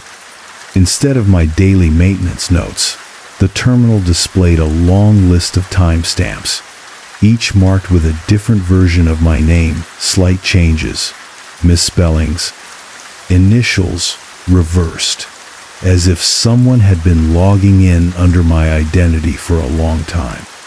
Some entries dated back decades, others ahead. Lansenlin Arshitsi, Lansenlin Sanchersit, Lansenlin Wushi. One day, I opened the panel next to the crawl space and found teeth inside. Not human teeth, not animal. Smooth, translucent ridges, like something from deep-sea creatures nested in the wiring, curled like they'd grown around the cables. When I returned 5 minutes later with a flashlight, they were gone. I stopped trying to rationalize. I kept the logs. I drank coffee. I made rounds. But I no longer pretended that things were okay. This wasn't a weather pattern. This wasn't structural decay. This was possession not of a person, but of a place. The station had become something else. Or maybe it always had been. It didn't want me gone. It didn't want me harmed. It wanted me aware. The rain stopped on the 15th night. For the first time since I arrived, I could hear the silence outside. It wasn't empty. It was listening. That night, I walked the outer catwalk. The clouds had thinned slightly, and in the distant trees beyond the ridge, I saw them tiny flickering lights, like lanterns underwater, moving slowly, carefully, as though gliding beneath a thin membrane of liquid stretched over the world. They began to form shapes, not letters, not symbols, eyes. Looking back at me, I went inside, locked every door, turned off every light, and still, in the control room, the console glowed. Not the screen, the plastic itself. A faint internal light, pulsing with a rhythm I couldn't unhear. The same cadence as the bubbles, the same beat as the footsteps I sometimes heard in the hallway at night. I checked my journal. The last 3 entries weren't mine. They read, "The light is inside now. The angles are learning me. One more breath, and the stairs will open." I didn't understand what they meant. Not yet. But I could feel it like static in my teeth, like pressure behind my eyes. Something was waiting beneath Cold Hollow, and I was standing on its ceiling. There's a kind of fear that doesn't spike. It settles. It spreads in low, steady currents, like cold water climbing up your spine, one vertebra at a time. That's what life at the station had become. A slow submersion into a fear I couldn't run from, only sink into. And eventually, I stopped trying to stay dry. It was the 17th night when I finally opened the crawlspace hatch. I didn't plan to. I had told myself I never would. But the hum behind the walls had changed tone deeper, more frequent. And that night, when I passed the hallway near the lower level, the air was warm. Warm. I hadn't felt warmth anywhere in this building since I arrived. And it wasn't just heat. It was a kind of presence. Alive. Waiting. The hatch handle turned easily. Too easily. As though it had been used recently. I took the flashlight. I wore gloves. I descended into the dark. The crawl space beneath Cold Hollow wasn't on any blueprint. It wasn't even a crawl space. It was a tunnel, wide enough to walk, framed in concrete at first, but the further I went, the more the walls began to change. They weren't brick or stone or metal. They were smooth, like carved bone or old coral, and they pulsed, subtly, slowly, like breath drawn through a place with no lungs. The light down there wasn't mine. The flashlight began to flicker, then fade entirely. But the tunnel glowed faintly, bluish-green, as though lit by bioluminescence. I didn't turn back. I know how that sounds. I should have. Every instinct should have screamed for retreat. But something in me was calm, drawn, like I was returning, not exploring. I passed doors. Too many doors. All closed. All shaped like ordinary utility panels, but with no hinges, no handles. Just slits in the walls that pulsed slightly as I passed, like they recognized me. Somewhere deeper, I heard the sound of dripping, not from above, from below. Then I found the room. Not a chamber, not a vault, a room, with a desk and a chair, and a monitor that flickered with my own log entries, every word I'd written, every date, every hallucination I'd scrawled in panic, but not typed, not digital. Handwritten, projected onto the screen like they had been transcribed by something watching over my shoulder for weeks. There was no keyboard, only a small microphone, and a prompt blinking on the screen. Do you remember? I left. I ran, actually. Back up the tunnel, through the warm air, through the pulsing walls, up the ladder, and into the cold steel of the station's real corridors. But when I reached the main hallway, the door was gone. The access door to the crawl space had vanished, sealed over like it had never existed. Only my wet boot prints remained, leading away from a wall that now refused to admit the truth. I didn't sleep after that. I watched the monitors for signs of logic, but the data began to betray me. Pressure readings started reporting negative values. Turbine speeds listed decimals that looped infinitely. 0.666666. The water level in the outflow canal began rising without rainfall, and the digital clock on the control console turned to symbols. Not letters, not numbers. Shapes, rotating slowly, softly glowing.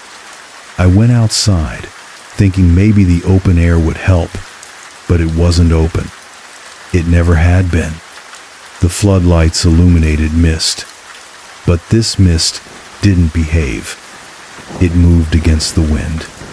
It thickened when I tried to look through it, and I saw shapes moving in it. Not people, not animals. Echoes. The kind you see in your periphery just before waking, tall, narrow, like a smear of reflection that doesn't belong to anything. They flickered through the mist, and when I stepped toward them, they stepped back in sync, like mirrors with intent. I stayed inside after that, but the station was no longer inside anything. The boundaries had blurred. The next day, if it was a day, I found the cot wet, not soaked, just damp and warm, like someone had just climbed out of it and left behind a trace of breathing. My boots were dry. I hadn't used it. Then the voices returned, not from the pipes, from the walls. I pressed my ear against the corner near the vent, heard not words, but intonations, syllables that never formed anything, yet stirred something in my chest. Recognition, like a song I hadn't heard since before I was born. I pulled away, heart pounding, and whispered, "What do you want?" And the wall responded not with sound, but temperature. The steel grew hot, then cold, then hot again. A rhythm, a code, 3 pulses, a pause, 2 pulses, a pause, 3. Morse code. You are here. The water rose in the turbine chamber. Not visibly, but the air felt higher, thicker. When I dropped a wrench, it didn't clang. It sank and disappeared.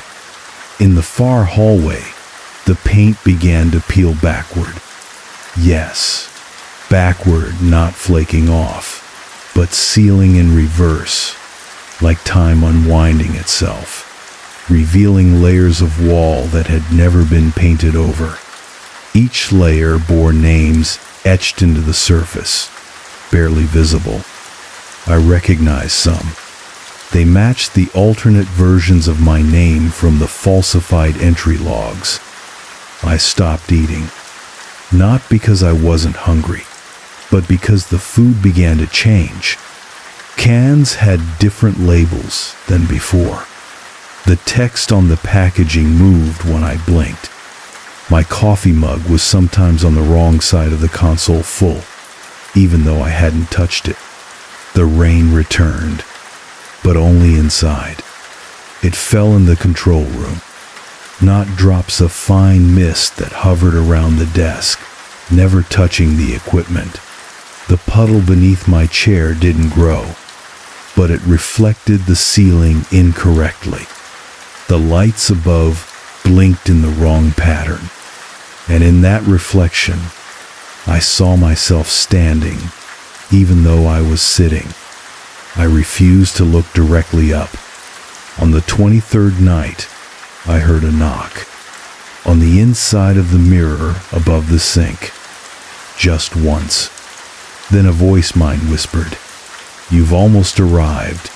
The station began to hum with a frequency I could feel in my jaw, like an old television left on mute, its pitch vibrating in a register that thoughts couldn't outrun.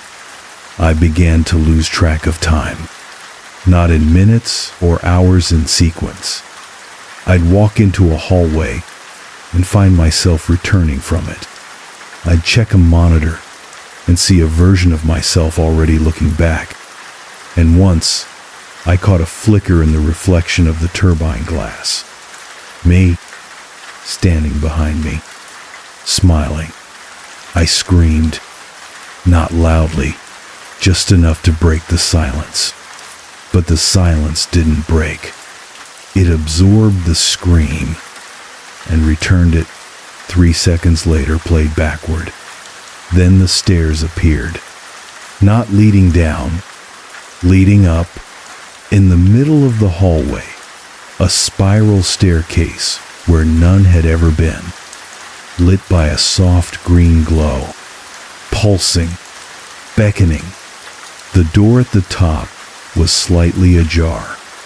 I haven't gone up yet, not because I'm afraid, because part of me remembers that door leads back to the crawl space, but not the one beneath the station, the one beneath everything, the original cold hollow, the one where the light lives, the one that's been trying to understand us. It's not a place. It's a lens, a mechanism, a listening chamber, a pulpit for echoes that never left. And I think I'm the first one to answer back. I waited 3 days before I climbed the stairs. At least, I think it was 3. Time moves strangely now. Hours stretch thin, then snap back like elastic. Sleep doesn't help. Waking feels no different. The stairs were never there before. A spiral of black iron set directly in the middle of the main hallway. rising into space that shouldn't have existed, a vertical tunnel glowing with that pale underwater green. Each step gave slightly underfoot, soft as sponge, cold as bone. I climbed slowly, not from fear, from reverence. The higher I went, the less I felt the station below me. Its humming faded. The walls lost definition. The stairs no longer spiraled, but stretched, as if rising through a throat too long to belong to any structure. The air thickened into something liquid and bright, but I could still breathe. Above me was a pulse. Not light, not sound. A feeling like being remembered by something much older than you. And then I reached the door. It was small, wooden, cracked with age, but warm to the touch. I opened it and stepped into my old apartment. The one I hadn't seen in over a year. Same coffee table, same faded rug, same little kitchen window, looking out into the alley where I used to smoke when I couldn't sleep. It was all there. Except it wasn't right. The books on the shelf were all blank. The clock had no hands. The fridge hummed too softly, like it was listening, not running. And my reflection in the glass of the oven door was smiling, even though I wasn't. I backed away, but the door was gone. I was still in the apartment, but now the windows looked out into fog. A deep, green-gray mist that rolled without wind, shifting in slow spirals. The walls pulsed faintly. The air tasted like cold stone. The reflection still smiled. And then it spoke, not aloud. Inside, like a memory that wasn't mine. You arrived in pieces, but now you are whole. I turned away, blinked hard. When I opened my eyes, the apartment had changed. No longer mine. Now it looked like the break room from the cold hollow station, but dirtier, older. The floor warped, the walls mold slick and damp. Fluorescent lights buzzed overhead, casting long, too sharp shadows. And in the corner was a version of me, curled in the chair, arms folded like a puppet, eyes open, mouth twitching in silent laughter. I approached it. It didn't move, but the laughter echoed not in sound, but in shape. Words formed from it, not heard, but understood. You were never here to fix the station. You were here to become part of it. I ran, through the door, into the hallway. Except now it wasn't a hallway. It was a corridor of mirrors, stretching outward forever, each pane showing a different version of myself. One in a hospital bed, one writing in a journal that dissolved as the ink touched it, one with no eyes, one still climbing the stairs, one opening the hatch for the first time, and behind them, the light waiting. The mirrors vibrated, and then, all at once, they shattered soundlessly, and I found myself standing in the crawl space again. But this time, it was alive. The walls pulsed, the air swam, and ahead of me, the tunnel opened into something massive, something not made but grown. A vast chamber of wet stone and glass, domed like the inside of a skull, filled with light that bled upward through the ground. In the center was a pool-wide, black, still, and from it, structures rose, long spines of bone like material, humming softly, breathing as one. And above the pool, suspended mid-air, A face. Not human. Not beast. A mask. Shaped like mine. Motionless. Watching. I stepped forward. The voice came again. But now, it sounded like all my voices at once. You arrived broken. We gave you shape. You were hollow. Now you are full. The surface of the pool shimmered and showed me myself, standing in the control room, smiling, looking up at the camera. I understood. I hadn't left. Not truly.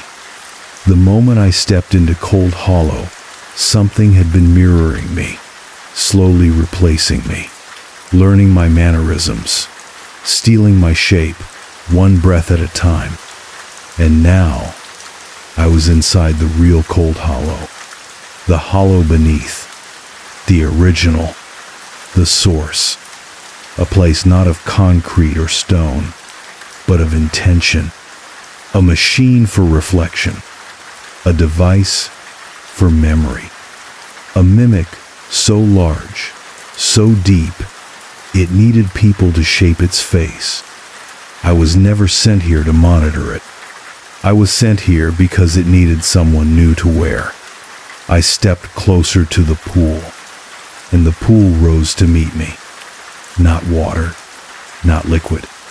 A skin of thought. A mirror stretched thin. A boundary between selves. It wrapped around me like mist, not binding, embracing. And I saw the others. Hundreds. Thousands. Suspended in the walls, in the floor, in the light echoes of every technician, every wanderer, every version of self that had ever fallen through the cracks and been gathered here. They weren't trapped. They were kept, preserved, shelved, like books in a library of identity. And I felt it asked not with words, but with stillness. Are you ready to be remembered? I opened my mouth and said, yes. I don't remember the moment I stepped into the pool. Or maybe I never stepped at all. Maybe it was always part of me, waiting for me to notice. A memory curled inward, wearing the shape of a station, a contract, a lonely stretch of nights in the rain. Maybe Cold Hollow wasn't a place. Maybe it was a question. I exist differently now. I know that's hard to explain. I still walk the halls, still feel the chill of the turbine chamber, still hear the hum of the breaker panels as I pass. But it's not the same hum. It's not mechanical anymore. It's musical. Each wire sings. Each panel sighs. The floor vibrates with awareness, not hostile, not benevolent, just aware. The rain doesn't fall on the roof anymore. It falls through me. Soft, constant, like a heartbeat I no longer need. I see the past now, not like a film reel, like a pattern. Memories stretched across the walls, flowing upward like veins. I walk through versions of myself. The one who never opened the hatch. The one who left after the second week. The one who disappeared into the mist the first night and was never found. They are all here, cataloged, not imprisoned, just remembered. The station hums under the weight of a gentle presence. It does not speak to me in words. It never really did, but it listens. It listens so deeply that I can hear myself more clearly than I ever could before. I think that was the point. Not to take me, but to show me what is Cold Hollow. It is a reflection, not of what we are, but of what we might have been. It wears the shape of a station, because I needed it to. It spoke in electricity because I would listen to nothing else. It mimicked a job, a structure, a task, because it knew I wouldn't stay if it didn't feel useful. But underneath it is a lens, a turning eye, a shallow, infinite sea of possibility that catches what slips between the cracks. I have seen what lives behind the walls. Not monsters, not gods, just echoes, the weight of old selves, unfinished thoughts, forgotten promises that needed somewhere to go.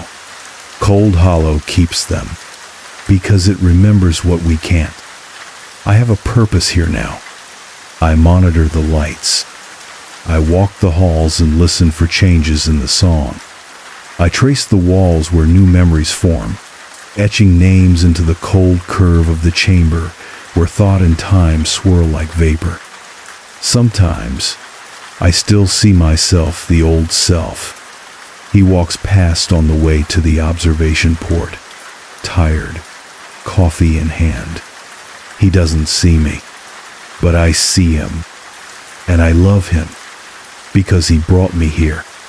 Sometimes the stairs return, other times a hatch or a door I know wasn't there yesterday. They're not threats, they're offers, ways to remember something new. I open them slowly. I always find more of myself. The reflection still visits. He looks like me. He stands in the glass at odd angles, watching with quiet kindness. When I move, he mirrors me. But sometimes he moves first. And I understand. He is not a copy. He is a guide. A path laid down by the choices I never made. I am no longer afraid of being forgotten. Because I cannot be. Because I am part of the remembering now.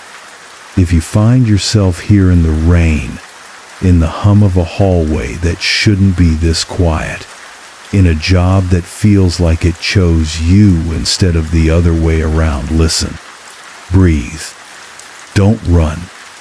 Open the hatch. Climb the stairs. Touch the wall that breathes. And when the light comes, don't shield your eyes. Let it see you. Let it hold you. Let it show you what was always waiting just beneath the floor. I am here, and I will be here. When you arrive,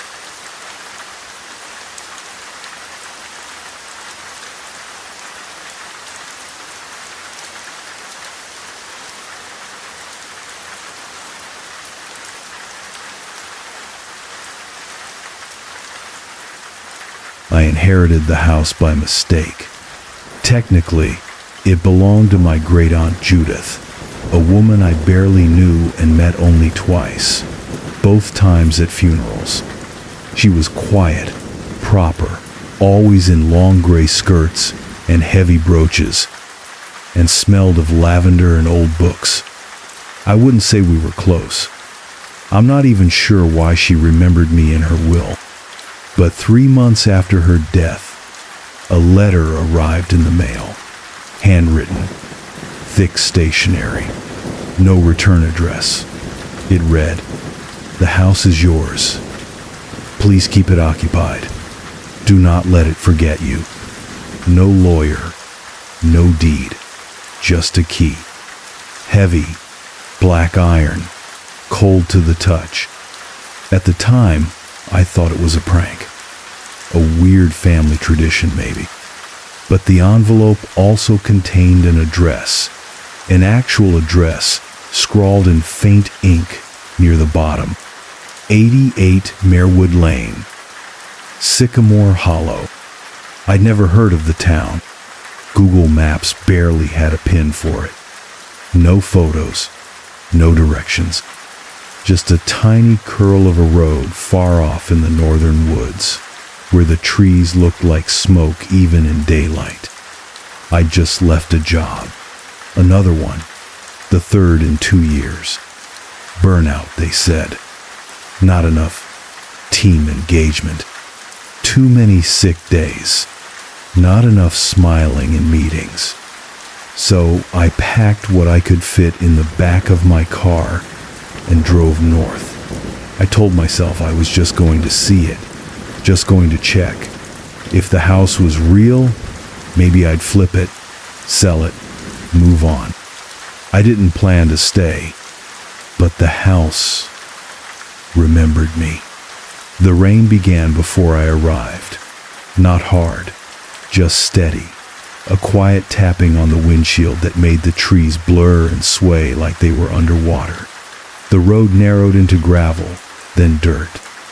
Then, something even less than that, just packed leaves and soft mud that sloshed under the tires.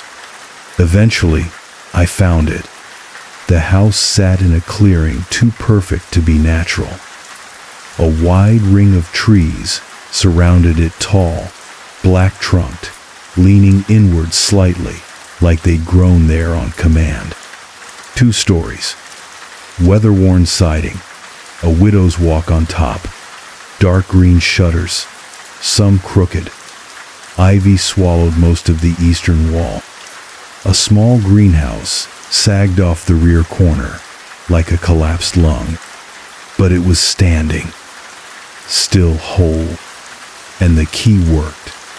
Inside it was cold, dry, silent.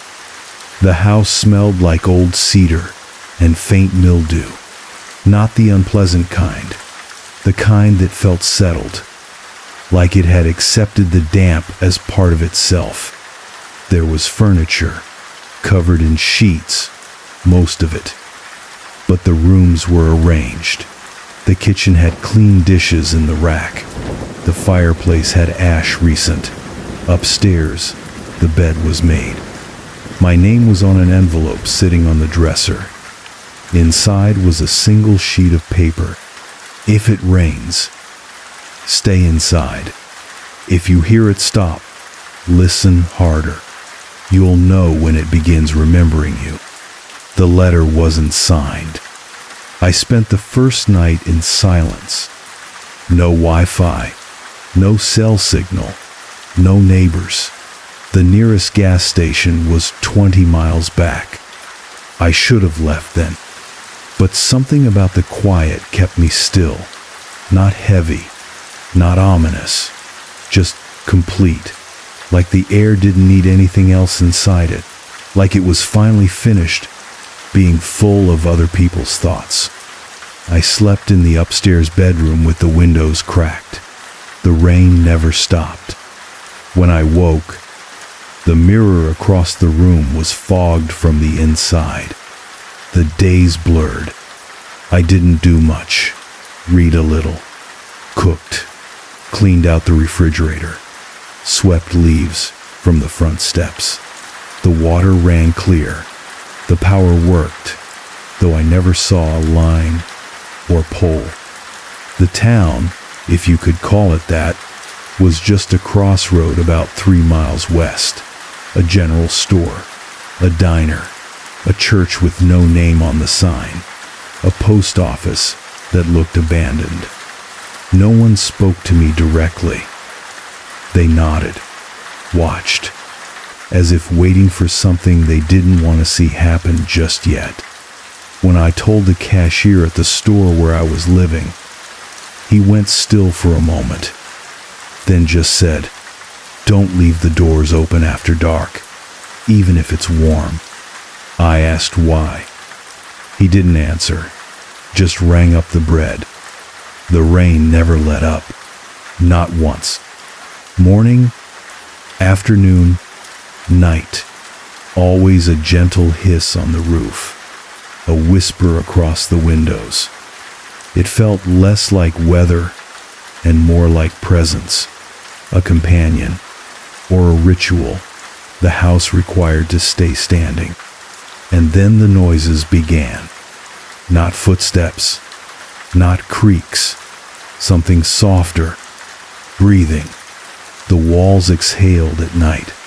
The floorboards flexed in slow pulses, not from settling but from awareness. I'd walk into a room and feel it waiting, like I had just interrupted a conversation too quiet to hear. The rooms were never cold, but they weren't warm either. They were attentive.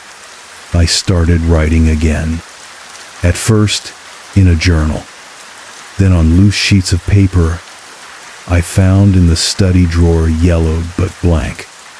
My handwriting looked cleaner, more purposeful. Sometimes, when I returned to the room, the papers had moved, just slightly, angled a little left or right.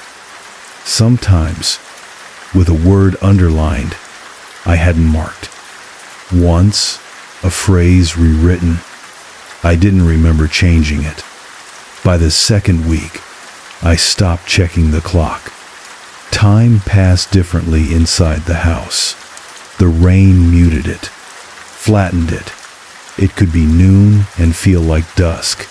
It could be morning and feel like the hour just before sleep. I didn't leave the house often. I told myself the roads were too wet, that I didn't need groceries yet, that the town was just too far to bother. But really, the further I walked from the house, the less I remembered what I was doing. Once, I got to the bottom of the driveway, keys in hand, and forgot what a car was. Not just why I needed it, what it was. I stood in the rain, blinking, heartbeat slow, watching the rusted blue car in front of me, like it had just arrived from another world. I touched the hood. It was warm, breathing. I stepped back and returned to the house. The door opened before I reached it. That night, the mirror in the upstairs hallway fogged again. But it wasn't humid. I wiped it with my sleeve. There was writing on the glass. Small, delicate. You've stayed longer than most. I should have been afraid. But I wasn't. Not then. The rain was still falling, and the house still remembered me.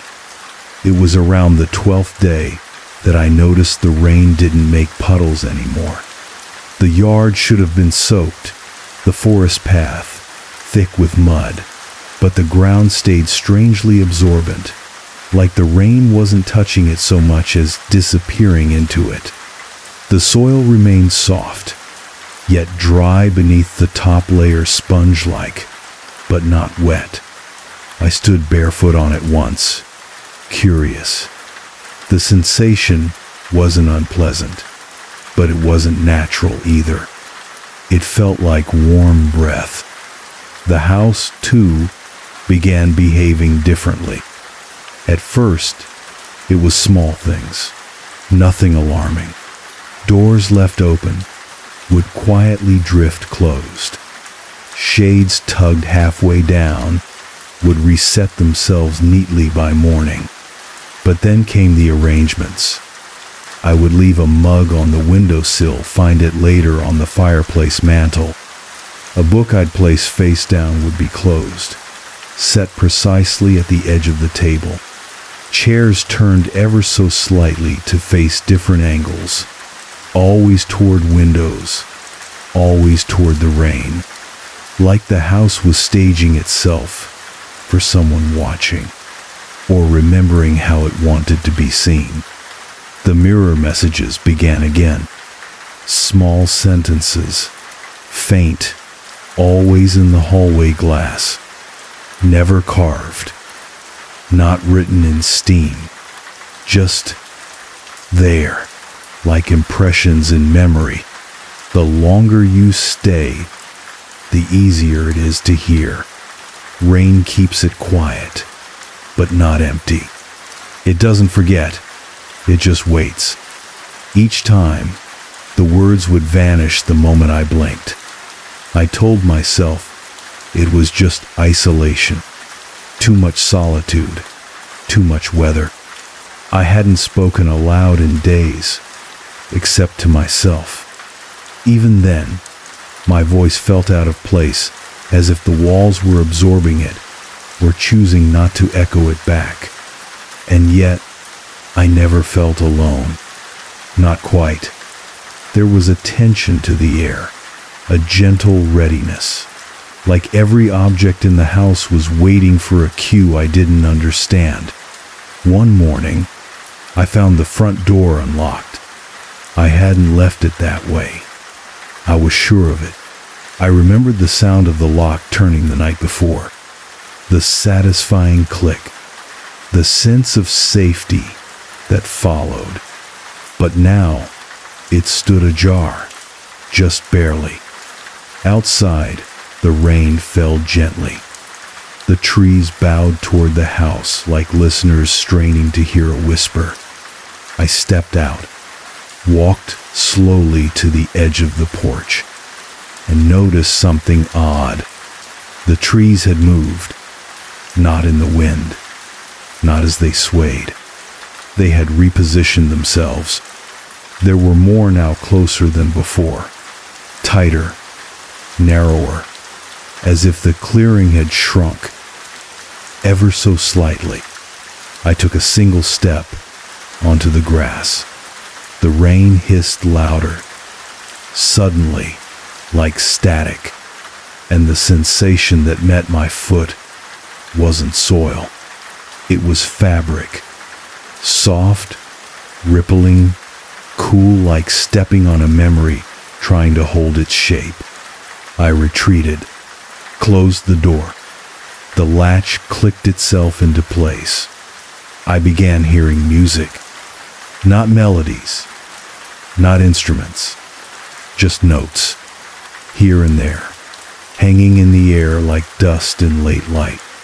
One tone from behind the bedroom wall, another near the pantry, a low, trembling hum beneath the floorboards as I washed my face one night. All in the same key, all unresolved, like a song learning to form. The rain, for all its presence, had never felt oppressive until the day it stopped. It was subtle. I didn't notice at first. The house still held that quiet. The air still carried that damp stillness. But the sound was gone. No tapping on the windows. No hiss on the roof. Just silence. Complete. I froze in the kitchen because something was missing. Not just the rain, the weight of it. And in its absence, I heard the house shift. Not groan, not settle. Breathe. Like a held-in exhale finally let loose. And then, from upstairs, footsteps. I didn't move. Not right away. I waited, listening, trying to disprove what I'd heard. Just 2 steps. Then nothing. I forced myself to climb the stairs. Room by room, I checked. Nothing disturbed. Nothing taken. But when I reached the bedroom mirror, I found a single wet footprint, small, bare in the center of the floor. Facing the bed, the rain returned 20 minutes later, and when it did, the footprint was gone. I stopped using the mirrors. I covered them with towels, cloth, even a spare bed sheet. But they didn't stay covered. Each morning, I'd find at least one exposed, no longer showing me but other rooms in the house. Rooms I hadn't entered, angles that weren't possible, perspectives that couldn't exist. Once, I saw the attic, which I had never opened, lit by candlelight, though no candles had ever been in the house. Another time, I saw the front porch, and someone standing at the edge of the woods, their shape blurred, their face hidden. But they weren't looking at the door. They were looking at the mirror. The house changed again on the 20th night. It didn't alter layout, not yet, but the colors grew darker. The wood grain in the floor became more defined. The curtains thickened. The wallpaper in the study, once pale green, now had faint patterns I didn't remember seeing. Not floral, not geometric. They looked like maps, topographical lines, spirals, and something like eyes drawn in triplicate. The silence beneath the rain began to feel crowded, like I was never the only one listening. Sometimes I'd speak just to fill the room. Simple phrases. I'm here. I'm not afraid. What do you want? But no sound would return. Not even my own voice. The air would simply pause and resume after a moment, as if deciding not to answer. Then came the door. One I hadn't seen before. Tucked behind the bookshelf in the second-floor hallway, not hidden, exactly, just unobserved. It was small, narrow, painted the same color as the wall, with no knob, just a brass keyhole. That night, I found the iron key again, the one Judith had sent. I'd placed it in the desk drawer and hadn't touched it since. Now it sat on my pillow, cold, facing the ceiling. I haven't opened the door, not yet, but I hear water behind it. Not leaking, not rushing, flowing in circles. And I think the house wants me to listen. I opened the door on the 21st night. The key turned without effort. The click was soft, like something had been waiting on the other side, listening for that exact sound. The room behind it was small, narrow, unlit. It smelled of stone and damp paper. I stepped inside, and the air changed, instantly denser, somehow, heavier, like the room had a different gravity. The door didn't close behind me. It sealed, with a whisper, the way lungs settle after a held breath. I flicked on the flashlight. The beam landed on walls lined with mirrors. Dozens of them, all mismatched, ornate, cracked, fogged, tarnished. Some no bigger than a hand, others tall enough to walk through. Each one hung without a frame or fastener. They simply floated, fixed into the space with no visible support. And none of them showed my reflection. Instead, they showed versions of the house. Subtle differences, faded curtains, wallpaper I didn't recognize. One mirror showed the hallway outside. Only the rain on the window was falling upward. Another displayed the kitchen, lit with firelight and shadows moving across the walls. But the stove had long rusted shut, and I had never lit a flame since arriving. In one mirror, I watched myself sleeping in the upstairs bedroom, body curled toward the door. Though I hadn't gone to bed that night, my breath fogged the air. The room was freezing, and when I turned to leave, the door was gone. I don't know how long I was inside. Time doesn't pass in that room. Or maybe it only passes for the mirrors. They breathe, I know how that sounds, but they do. Subtly. Inhale, pause, exhale. Each one catching fragments of movement, looping them like memory stuck mid-thought. Eventually, I found my way out. The wall shifted again, as if the house had relented. When I stepped back into the hallway, the light was different. Grayer, quieter, like everything had been turned down slightly. The door was no longer there, just a blank wall where it had been. The house had started watching me. No, not watching. Echoing me. I'd speak a sentence aloud, and moments later, hear it repeated faintly in the floorboards. I'd hum a habit I barely noticed, and hear the same tune whispered back hours later. From the attic. One night, I stood in the kitchen and said, "I don't know what you are." Nothing happened. But the next morning, etched lightly into the condensation on the back window, "I'm what's left when you stop pretending." The rain changed on the 25th day. It no longer just fell. It moved in patterns. I sat at the window and watched it form shapes on the glass. Circles, spirals, concentric patterns that lingered for a breath longer than they should have before melting back into ordinary rainfall. It was trying to show me something. I tried to sketch the shapes, used a notebook I found in the study. I traced the spirals, the loops, the strange runic curves the rain insisted upon.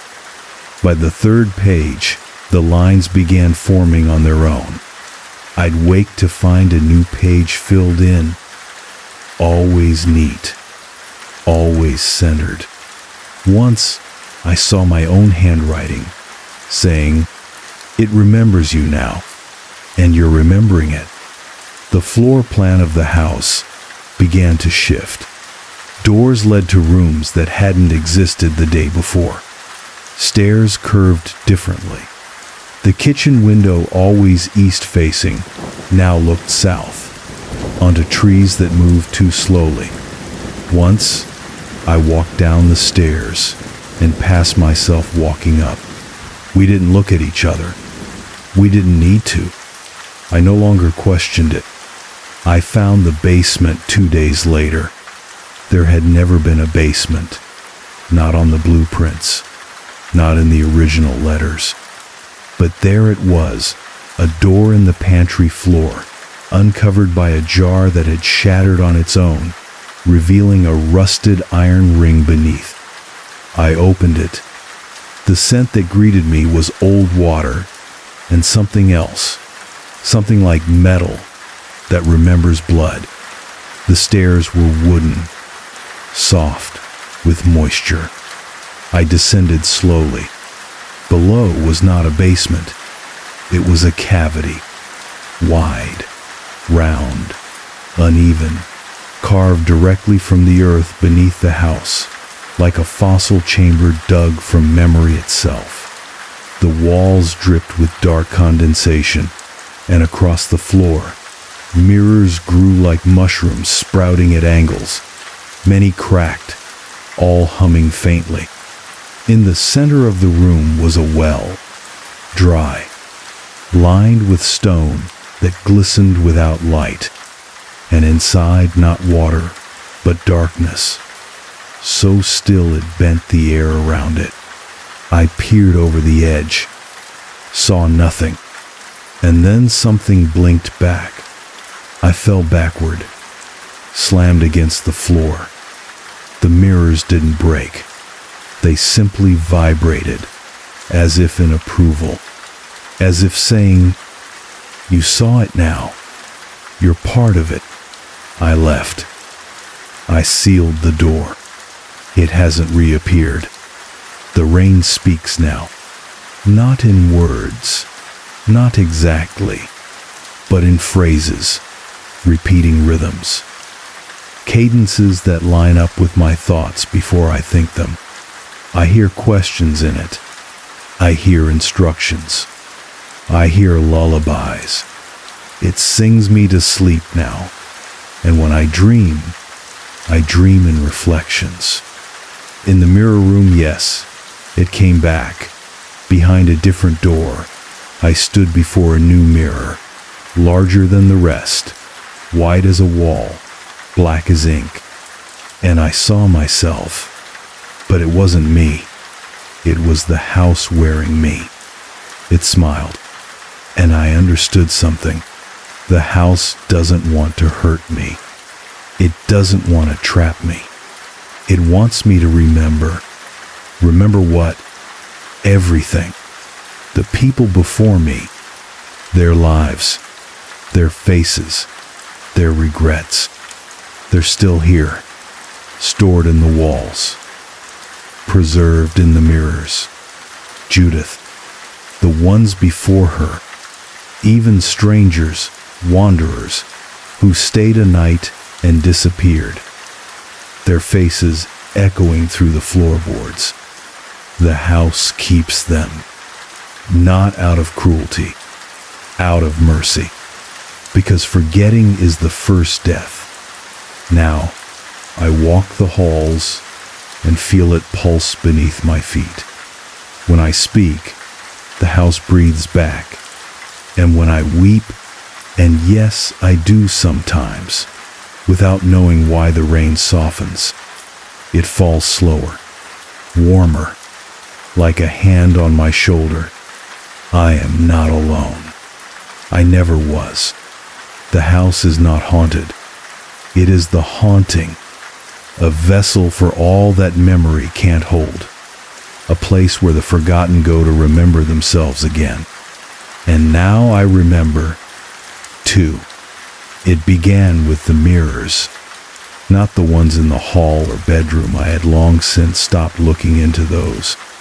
These were different. Mirrors in the rain. One morning, just before dawn, I opened the window in the study. The rain had softened again, light enough to hear the leaves rustle beneath it. I leaned out to breathe in the mist, that strangely comforting scent of wet bark and copper, and saw something I couldn't explain. Not a shape, not a person, a reflection, hovering in the air above the grass. A perfect square, floating midair just outside the tree line like a window pane torn loose from space, catching an image it wasn't supposed to. In it, I saw myself, but not standing in the window, standing in the yard, facing the house, unmoving. I ran downstairs, threw open the front door, rain on my cheeks, windless, still, no one there, only the trees, and yet I felt watched, not from the forest, from under the house. That day, I explored again, room by room. I mapped each space by candlelight, noting small changes I hadn't seen before. The doors seemed slightly off-center. Some windows no longer showed the forest, but a soft blur like old photographs soaked in water. The attic ladder had lengthened. I hadn't noticed before, but now it touched the floor, invitingly. I climbed. The attic was not dusty. It was curated, lined with trunks, all unlabeled, stacked in neat rows, each one open silently. Inside were personal items, each unsettling in their specificity. A broken glasses frame, a child's shoelace, carefully knotted, a black and white photo of a woman I had never met staring straight into the camera with my eyes. Each item sat atop folded cloth pillowcases, shirts, scarves, all damp, all bearing faint outlines, as if once clutched tightly. At the far end, under the circular attic window, was a mirror I hadn't seen before. Oval, freestanding, covered in a soft, damp cloth. I didn't uncover it, but I heard it breathe. The notebook changed that evening. I'd left it blank, had stopped writing in it days ago. Now, on the newest page, in ink that was not mine, she remembered too much. That's why she stayed. You're remembering just enough. That's why you're still here. I think the house had been trying to show me what it was for some time, I simply wasn't ready to accept it. The mirror room, the well, the voices that weren't quite voices, the door that moved with my memories. It wasn't trying to frighten me. It was trying to align me so I could see. And I did. The following night, the door behind the mirror room opened, not to another hallway, to a chamber, a vast, circular space beneath the house that could not possibly exist. Its walls shimmered with reflections not of the room, but of other rooms, other homes, other places I did not recognize but somehow felt. Places that existed in someone else's memory, worn smooth from retelling. In the center of the chamber was a mirror lake, not water, not glass, but something between. And in that lake were faces. Dozens, hundreds, thousands, each staring upward, calm, suspended, not trapped, preserved. I stepped to the edge. The surface responded not with ripples, but with images. It showed me myself, younger, happier, then frightened, then numb, then angry. I saw my life as someone else might remember it, with gentleness, with pauses for things I hadn't been able to explain to anyone else. The way I smiled after crying, the way I left notes I never intended to send, the way I touched photographs but never looked directly at them. It knew everything, because it remembered for me. And then the faces in the water turned to me, in unison, and I understood. They weren't watching. They were welcoming. I sank to my knees, not out of fear, not grief, just gravity. And as I wept, the lake began to glow, a soft amber light like dusk, caught in syrup spread across the surface, and I felt the house breathe through me. The walls thrummed, the roof exhaled, and I heard Judith's voice, not in words, but in sensation. This is where I left myself. So, you could find me. I stayed in the chamber for what may have been hours, or years. No hunger, no pain, no urgency. Only the pulse of memory flowing through my fingertips, reminding me of lives I hadn't lived, people I hadn't met, but somehow still carried. When I rose, I wasn't alone. A figure stood beside me, shaped like me, but not me.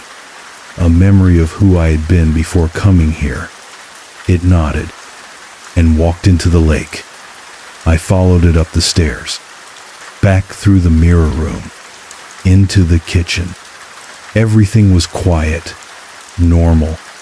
The rain fell again, soft, steady, but now it felt like applause. I knew what the house was. Finally, a vessel for memory, a place where the forgotten came to be remembered, a haven for stories too quiet for the world outside. Not a trap, a sanctuary, and I had been chosen not to escape, but to keep it alive. I don't remember when I stopped waiting to leave. Maybe it was after the mirror room, or the night I found the attic breathing in sync with mine. Maybe it was when I heard Judith's voice in the rain, not as sound, but feeling, and realized she had never really died. She had simply remained, as I now remain, not a ghost, not a prisoner, just a memory that knows it's still being remembered. The house no longer hides its nature from me. I wake with its breath in my lungs. I sleep beneath its pulse. When I speak aloud, it listens.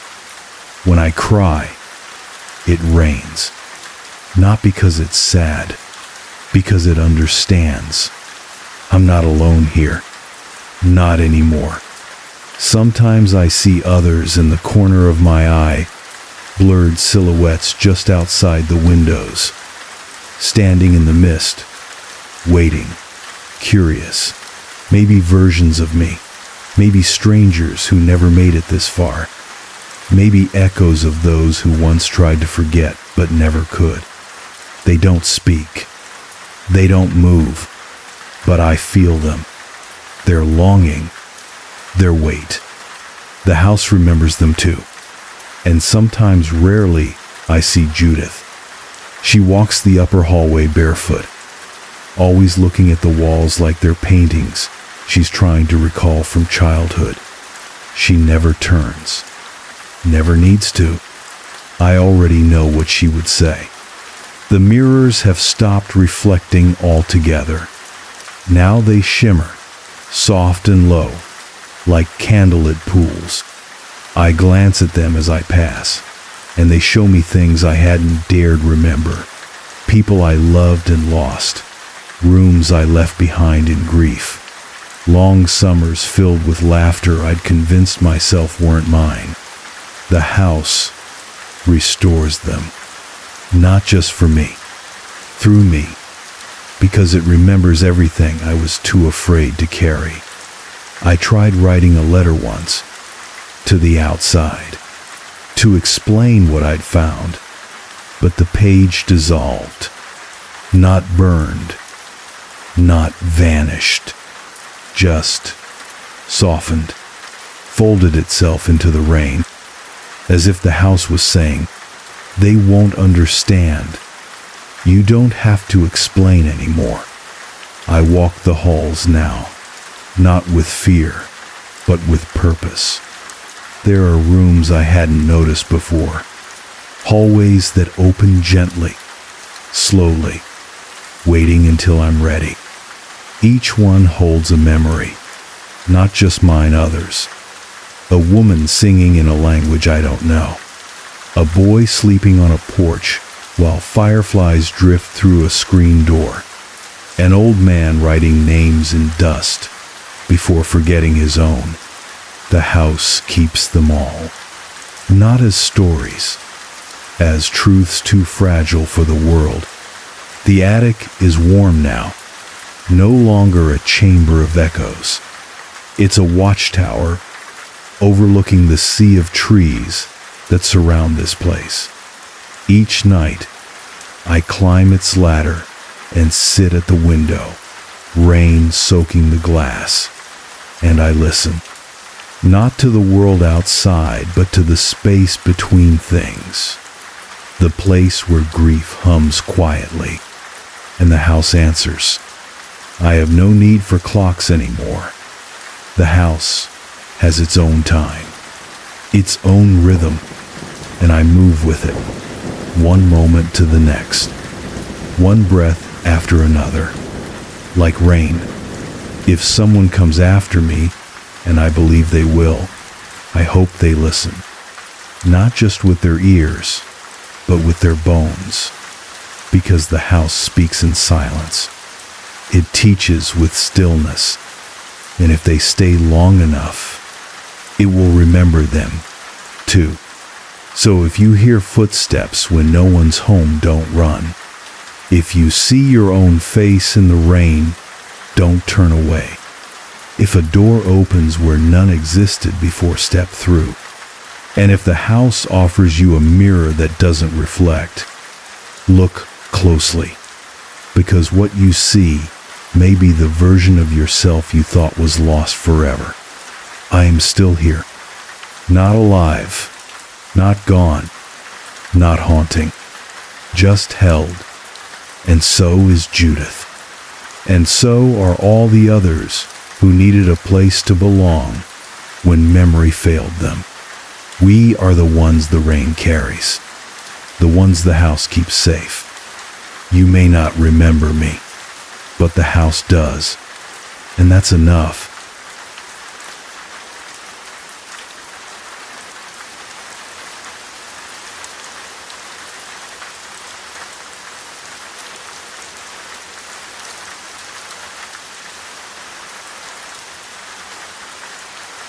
I was never supposed to come back here. Even when the letter arrived, no return address, just my name in tight blue script. I knew the place it meant before I even opened it. The handwriting alone brought the smell of lake water and old cedar boards rushing back into my nose. The summer house. When I was 9, my mother brought me here every July. We stayed in the same room, drank from the same chipped enamel cups, swam in the same cold lake, even though I hated the way it bit my skin. But after that last summer, we never spoke of it again. There were incidents. Things I only half remembered the way kids do with dreams that bleed into real life. A locked closet that sometimes rattled. A window that never reflected quite right. A neighbor boy named Russell, who stopped coming by after August and was never mentioned again. And of course, the sound in the floorboards at night. Like someone pacing just under the house barefoot, slow and wet. I was 34 when the letter came. 3 months after Mom died. The envelope was blank, but the paper inside was folded into a triangle, the same way she used to fold notes in church. One corner stained slightly with something brown. Inside, just 3 words. It still waits. No signature. No date. But somehow, I knew it was from her. The road to the lake was worse than I remembered. Trees too close, gravel too soft, air thick with the smell of old pine and damp rot. By the time I reached the cabin, the sky was already dim. The rain started just as I stepped out of the car. Not hard, just enough to miss the glass and soak the wooden steps that led up to the porch. I stood there for a while, hand on the railing, listening, and beneath the patter of the rain, I heard it. That same sound, like someone moving inside, even though no one had lived here for over 20 years. The key was still where she said it would be, taped behind the wind chime. It slid into the lock with no resistance.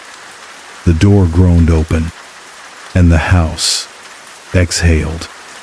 Inside, it looked untouched. Same braided rugs, same mustard-colored couch with the patch on the armrest, same kitchen chairs with their peeling blue paint. Even the smell was the same: damp books, cedar dust, the faint metallic tang of lake algae.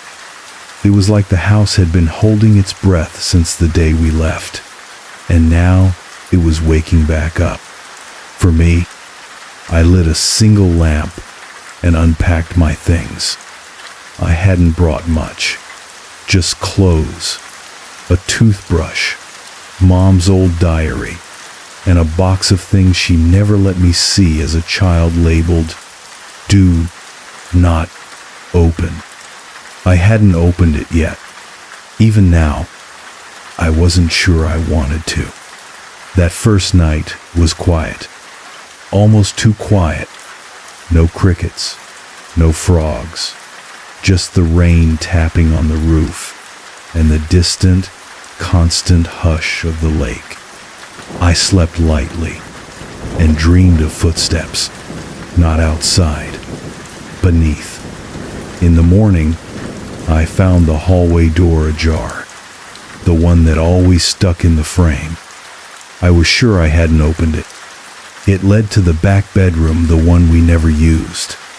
When I peeked inside, the bed was perfectly made, but the window had been cleaned. No dust, no cobwebs, just a perfect circle wiped clear in the fogged glass, as if someone had been watching me arrive. I spent the day exploring.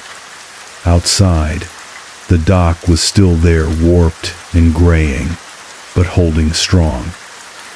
The lake beyond looked the same, still, wide, silver green, but there were no boats now. No voices, no wind, just a stillness that pressed in behind your ears like too much altitude. When I came back inside, the smell had changed. More mildew, more iron, like something long buried had been disturbed. I checked the floorboards near the hearth. They were slightly darker than I remembered, softer too. I pressed down on one with my foot. It gave slightly, not creaked, yielded. And from below, I heard the faintest sound, like a voice trying not to wake someone. That night, I opened Mom's diary. First page, "The lake knows when you lie." I laughed out loud, but the rest wasn't funny.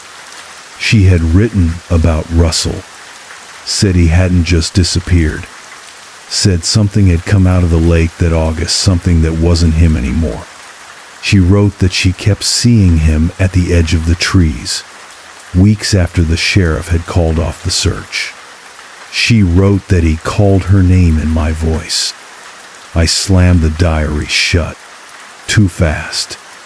Too hard.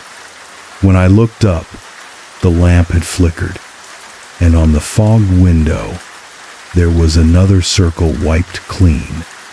Only this one was taller, higher up, like someone much bigger than me had leaned in to look.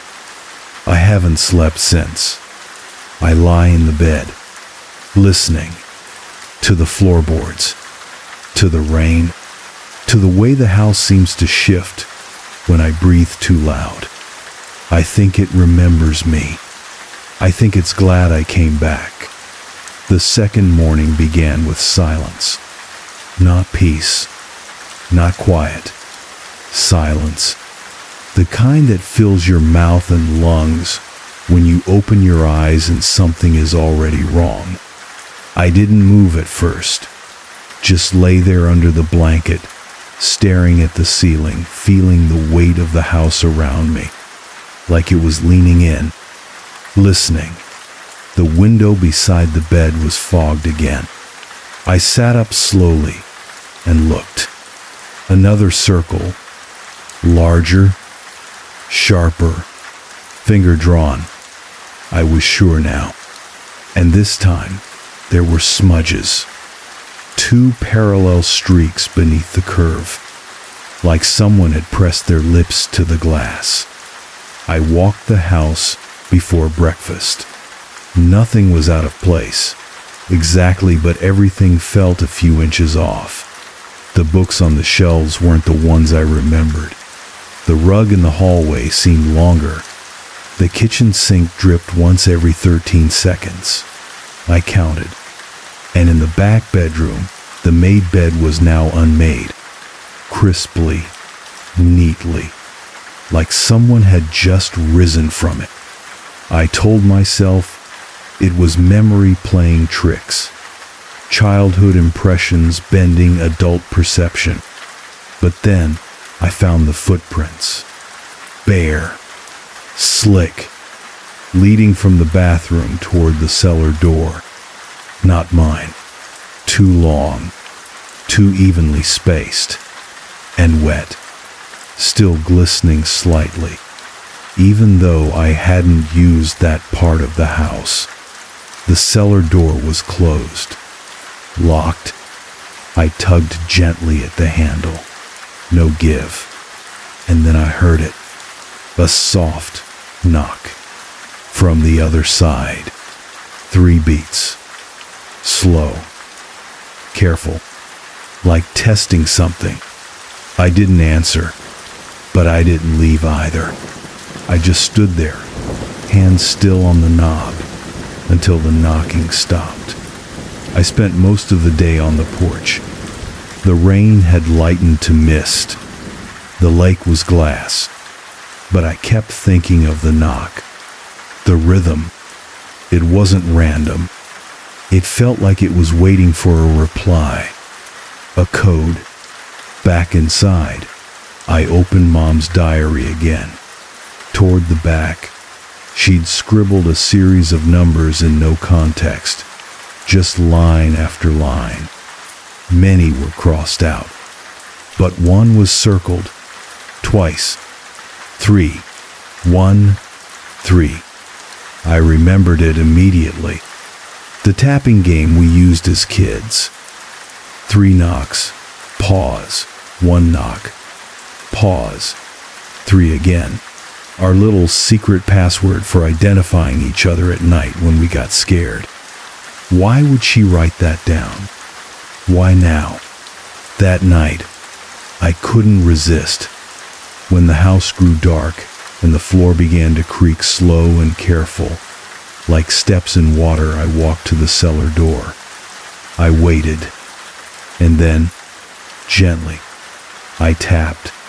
3, 1, 3. Silence. Then, an answer, but not the same. 4, 2, 4. Wrong. Not threatening, not urgent, just wrong. Like someone trying to remember the game, but getting it slightly off. Like someone pretending to be someone else. I slept on the couch that night. I left the lamp on. At some point, I must have drifted off, because I woke to the sound of water dripping inside the house. Not in the bathroom, not in the kitchen. In the living room, I sat up, heart racing. There were wet footprints circling the couch, leading toward the front door, and then doubling back. No open windows, no breeze, but the scent in the air had changed. Lake water and iron, like the inside of an old dock piling. I checked the back bedroom again. Now there was something on the bed, a folded towel, familiar blue stripes. My name stitched in the corner from when I was 8. I hadn't brought it. I hadn't seen it in decades. And next to it, a comb. One of those plastic ones they give out at summer camps. Mine, too. It was wet. The cellar door was open the next morning. Just slightly. Just enough. Inside, the air was colder than it should have been. Smelled like mildew and soap and thyme. I didn't go down, but I leaned forward just enough to see that someone had set a chair halfway down the steps. An old deck chair, one we'd thrown out years ago. And on the seat, a pair of goggles, children's size, fogged on the inside, like someone had been wearing them. I wrote a note. I don't know who for. Maybe for myself. Maybe for whoever or whatever was arranging things. I placed it under the living room lamp. It said, "Why now?" The next morning, the note was gone. In its place, a drawing. Crayon on faded construction paper. A house. A lake. A stick figure at the window.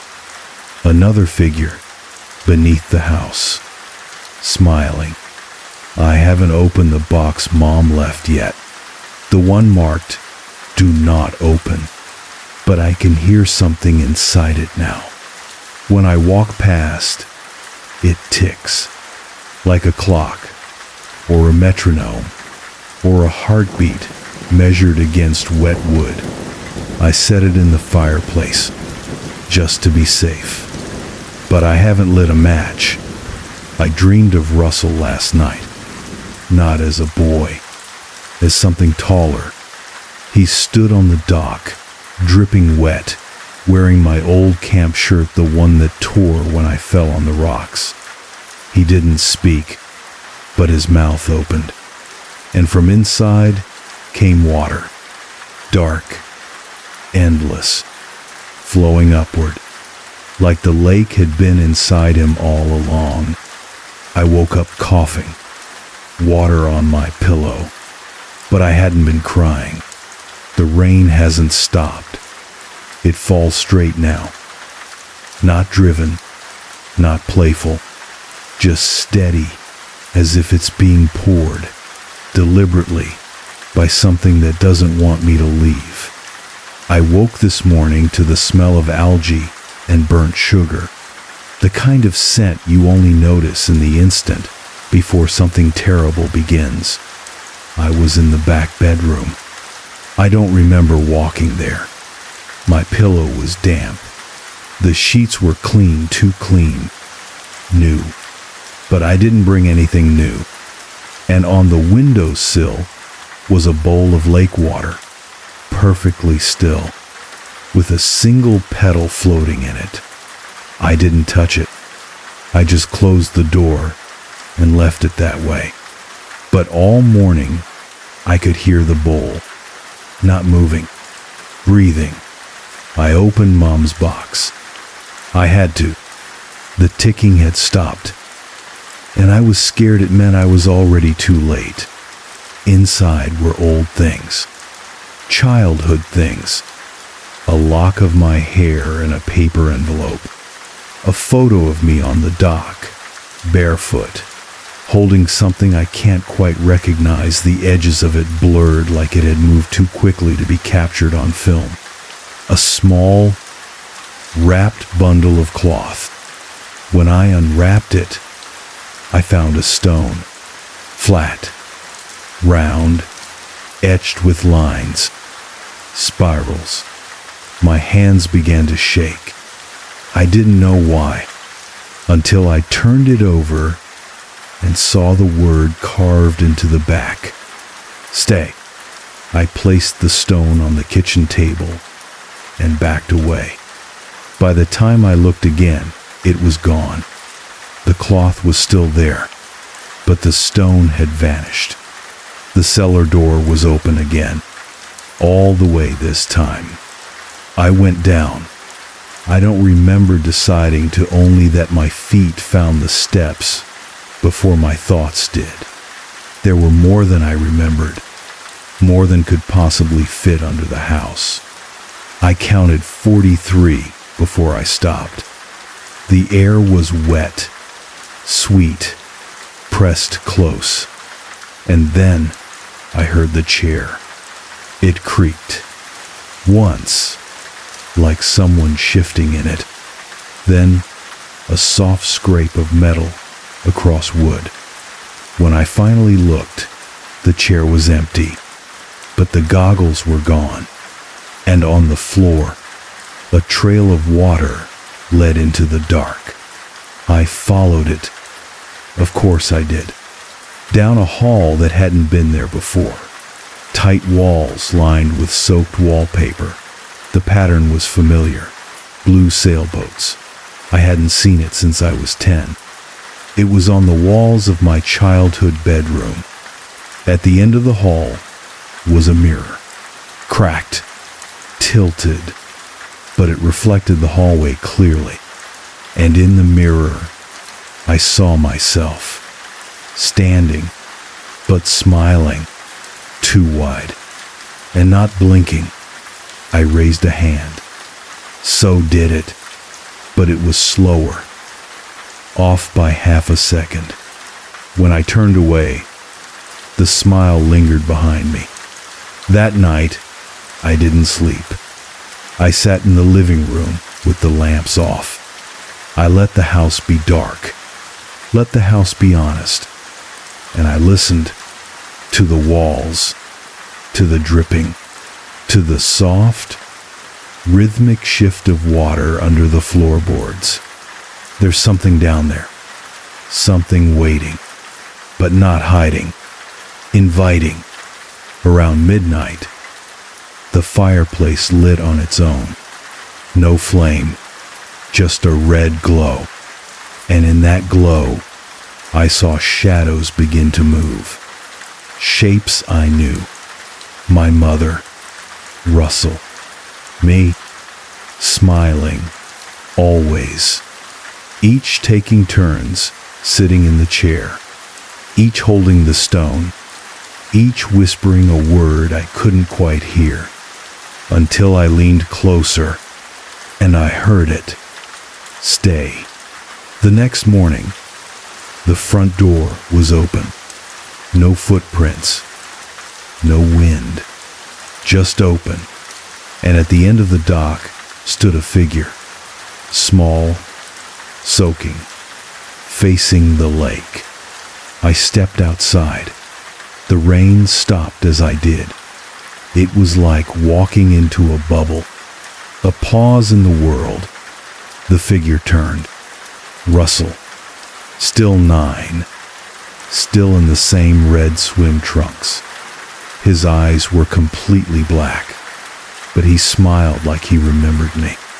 And in my own voice, he said, "It's almost your turn," then turned and dove into the lake.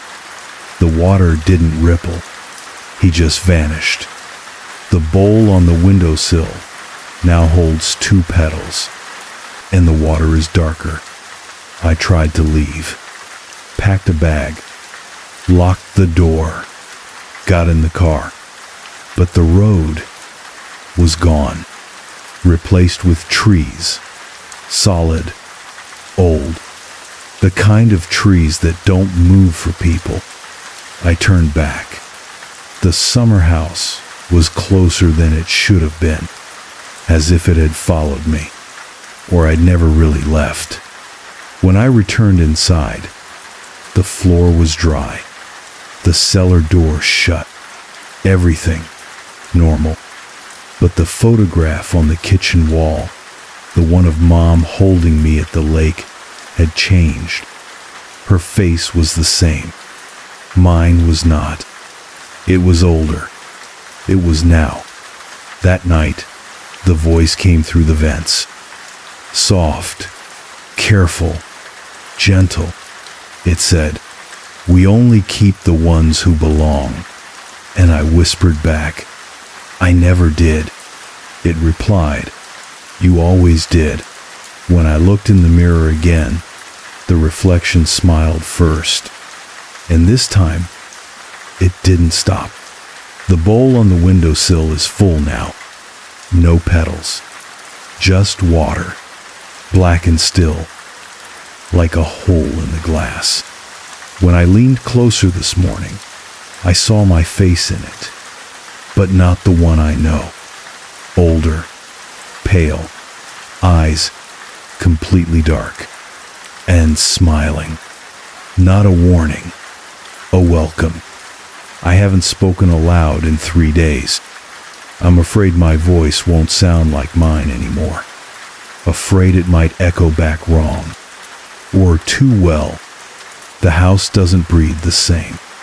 It's no longer creaking at night. No longer shifting in the walls. Now, it waits. Silently. Expectantly. Like something that knows the ritual is nearly complete. Like a mouth just before it opens. I returned to the cellar. It wasn't a choice. It was a direction. The stairs were longer, narrower. The wallpaper was gone, now replaced with wet stone that pulsed faintly beneath my hands. And the sound I'd heard as a child, night after night, beneath the floorboards, it was louder now, clearer, a heartbeat, but not mine. Something slower, more deliberate, ancient. The hall beneath the house had changed again. No longer a single corridor. It branched now. Rooms on either side. Rooms that weren't rooms. Just spaces where memories gathered. One was a perfect copy of my 3rd grade classroom, but every desk held a soaking towel, and the chalkboard read, "No one ever left." The next room was the dock, but the lake was missing, replaced with mirrors, each reflecting versions of me, child, adult, stranger, all smiling, all holding the stone. I entered the final room without meaning to. It smelled like my mother, like cedar shampoo and dried flowers and guilt. There was a table in the center, 3 chairs, and in one sat Mom, or something wearing her. She looked up, blinked slowly, and said, "You came back, just like I did." Her voice was hers, but also deeper, like someone playing a tape back too slow. I wanted to run, but my feet didn't agree. She gestured to the stone in the center of the table. It was the same one I found in the box. Only now, the spiral was complete. Perfect. Smooth. Still warm. "You left before," she said, "but the house remembers the ones who belong." "I don't belong here," I said. But even as I said it, the room seemed to lean in. Not the walls, the air. And Mom smiled. "You do now." She told me what happened. To Russell, to her, to everyone the lake took. Not drowned, not disappeared, kept, rewritten, softened into memory and repetition. The summer house doesn't just stand. It remembers. It collects. Not in anger, not even in malice. In devotion. Every echo of laughter, every touch of fear. It kept it all. And now it needs new voices, new echoes, to keep itself whole. I asked her why she brought me back. She said, "You were already here." I think that's when I understood. The dreams weren't dreams. The mirror wasn't wrong. I hadn't returned. I'd never left. Not entirely. Some part of me, the child, the shadow, the echo, had always stayed beneath the floorboards, pacing, waiting for me to wake up. I walked back upstairs, slowly, deliberately. The house didn't resist. It welcomed. And when I reached the front door, I opened it. Outside, the rain had stopped. The lake was perfectly still. And on the dock stood someone else. Me. Not just a reflection, a version, wearing my face, but brighter, calmer. Their eyes met mine, and I understood. They were going out into the world now, to live, to echo, to bring the house new voices. While I stayed, to hold it, to keep it from forgetting. That night, I sat at the hearth. The fire lit itself. The photo on the mantel now showed 4 figures. Me, Mom, Russell, and the other me, the one walking the road away from the lake.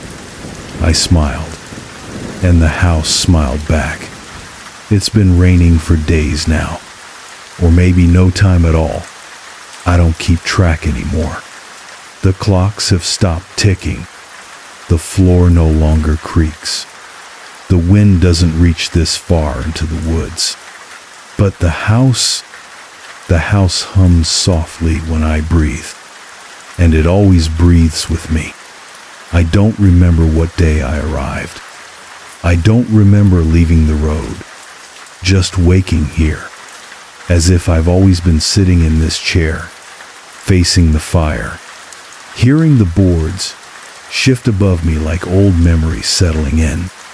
Someone visits now and then. They don't knock. They never need to. The door always opens for them.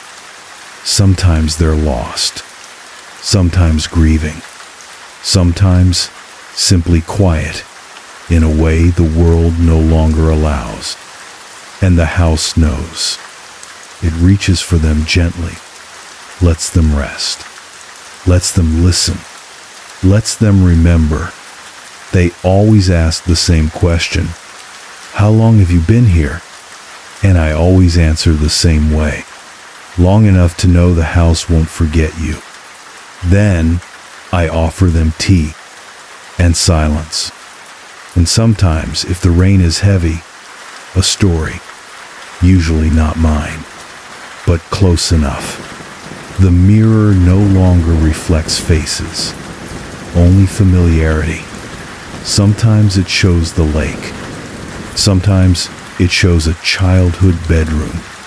Sometimes it just fogs gently, like breath that never finishes. But if you wait long enough, you'll see something looking back. Something kind. Something shaped like understanding. There's no fear anymore. Just stillness. A held note. A quiet room waiting for the next voice to speak. And the walls, they hold everyone. Softly. Carefully. As if cradling a bird in your palms. I think the house is older than the lake. Older than the trees. Maybe even older than memory. It isn't haunted. It isn't cursed. It's faithful to those who come back, to those who don't leave all of themselves behind, to those who once whispered to the cellar door, thinking no one listened. We always listened. I no longer think of the outside much, not because I can't leave, but because the echoes are louder here, sharper. They shape me better than the road ever did. They hold my outline even when I forget it, even when I don't remember how old I am, even when I forget what I looked like before the mirror turns soft. Tonight, the bowl on the windowsill is empty. The last petal has sunk. The water is still. I think someone is arriving soon. Maybe you already have. If you find yourself at the end of a road, with the rain starting to fall, and a house you were sure had been torn down years ago, don't be afraid. It's just remembering you. It's just trying to find the version of you it loved most. The one who whispered to the floorboards. The one who waited at the dock. The one who stayed. Some places keep their stories hidden in dust. This one keeps them in you. And if you listen closely, you'll hear them call from under the house. Come back inside. We're ready now. We kept everything just as you left it. They gave me a checklist. Not instructions. Not a contract. Just a checklist titled Red Mare Lighthouse, Winter Cycle Maintenance, Solo Post. I found it folded in half, inside an envelope, taped to the front door of the supply shed. No one was there to meet me. No supervisor, no welcome, not even a note, just the list, and a key. I unlocked the door myself. Inside, the air was salt-heavy and sharp, like rusted chain and low tide, the kind of smell that never entirely leaves your clothes. I stood in the narrow foyer and read the checklist again. Test radio equipment. Record signal strength. Maintain generator. Stay off the rocks. Lock tower door after dark. Do not keep a log after 11 p.m. If the foghorn calls twice, wait. If it calls 3 times, do not answer. No explanations. No initials. Just that. I took the job because I needed to be somewhere else. Anywhere else, really. The kind of place where my phone wouldn't work, where no one could send condolences I wasn't ready to receive, where the sound of the ocean might smooth out the edges of everything I was carrying. My brother had passed away 3 months earlier. Not suddenly, the opposite. It was long, slow, the kind of goodbye that gets stretched across hospital rooms and morphine drips and things left unsaid until it's too late. We hadn't spoken in years, not properly, and yet when he died, I was the one they called. He used to tell me about lighthouses. He'd had a strange obsession with them as a kid, not nautical ones, not postcard perfect, the isolated ones, the ones on maps no one used. He once told me he liked them because they're the last to know when something goes wrong. I thought about that a lot when I got the posting. Redmare sits on a jagged strip of cliff above the Atlantic. The land bridge leading to it is only visible at low tide. The rest of the time, it's cut off a tooth of land in the mouth of winter waves. The structure is old, brick over stone, 3 floors, spiral stairs, a light that no longer rotates but still burns red in fog. The living quarters are modest. A bed, a stove, a desk facing the sea. There's no television, no service, no one within 15 miles. Just the list. And the sea. The first night, I slept deeply. Too deeply. The kind of sleep where you wake uncertain what day it is or where you are. When I stirred around 10 a.m., the room was thick with cold and the window covered in condensation. I wiped it away and saw nothing but white. The fog already rolled in heavy, blanketing the world to the edge of the glass. The radio sat silent. I logged the generator output, checked the battery bank, recorded my readings in the ledger. By noon, I'd finished the entire checklist. I thought about adding more, but the lighthouse didn't seem to want extra input. There was something complete about it, like it had already learned how to run on its own. That night, I heard the first foghorn. Low, distant, one call only. It echoed through the walls like breath. I wrote it down, went to bed, didn't dream. By day 5, I no longer trusted the walls. Not that they moved not in the obvious way, but they adjusted, slightly, silently, as if compensating for something I hadn't noticed yet. The desk, for instance. I was sure it faced the sea when I arrived. I remembered that clearly, sitting my first morning with coffee going lukewarm, staring out at nothing but fog. But now it faced the interior wall. No signs of movement, no scuffs, just a new orientation, like it had always been that way. I moved it back. By morning, it had turned again. The checklist changed too, subtly. The original copy was handwritten, block letters in a fine black pen, neat, standard. But on the 7th morning, a new item appeared halfway down the page. Listen carefully. Between 2 and 3 a.m. No one had touched the paper. I hadn't written it, and yet the handwriting matched mine perfectly. Even the slight tilt on my lowercase e. That night, I sat up at the desk, still turned inward, and waited. Rain had started around midnight, steady and fine, whispering against the windows. The lighthouse was utterly still. Even the beacon was dark. The fog had lifted just enough to deactivate it. At 2:14, I heard the first sound. A distant hum, low and wide, like something vast shifting underwater. Then, faintly, voices. Not words, just syllables.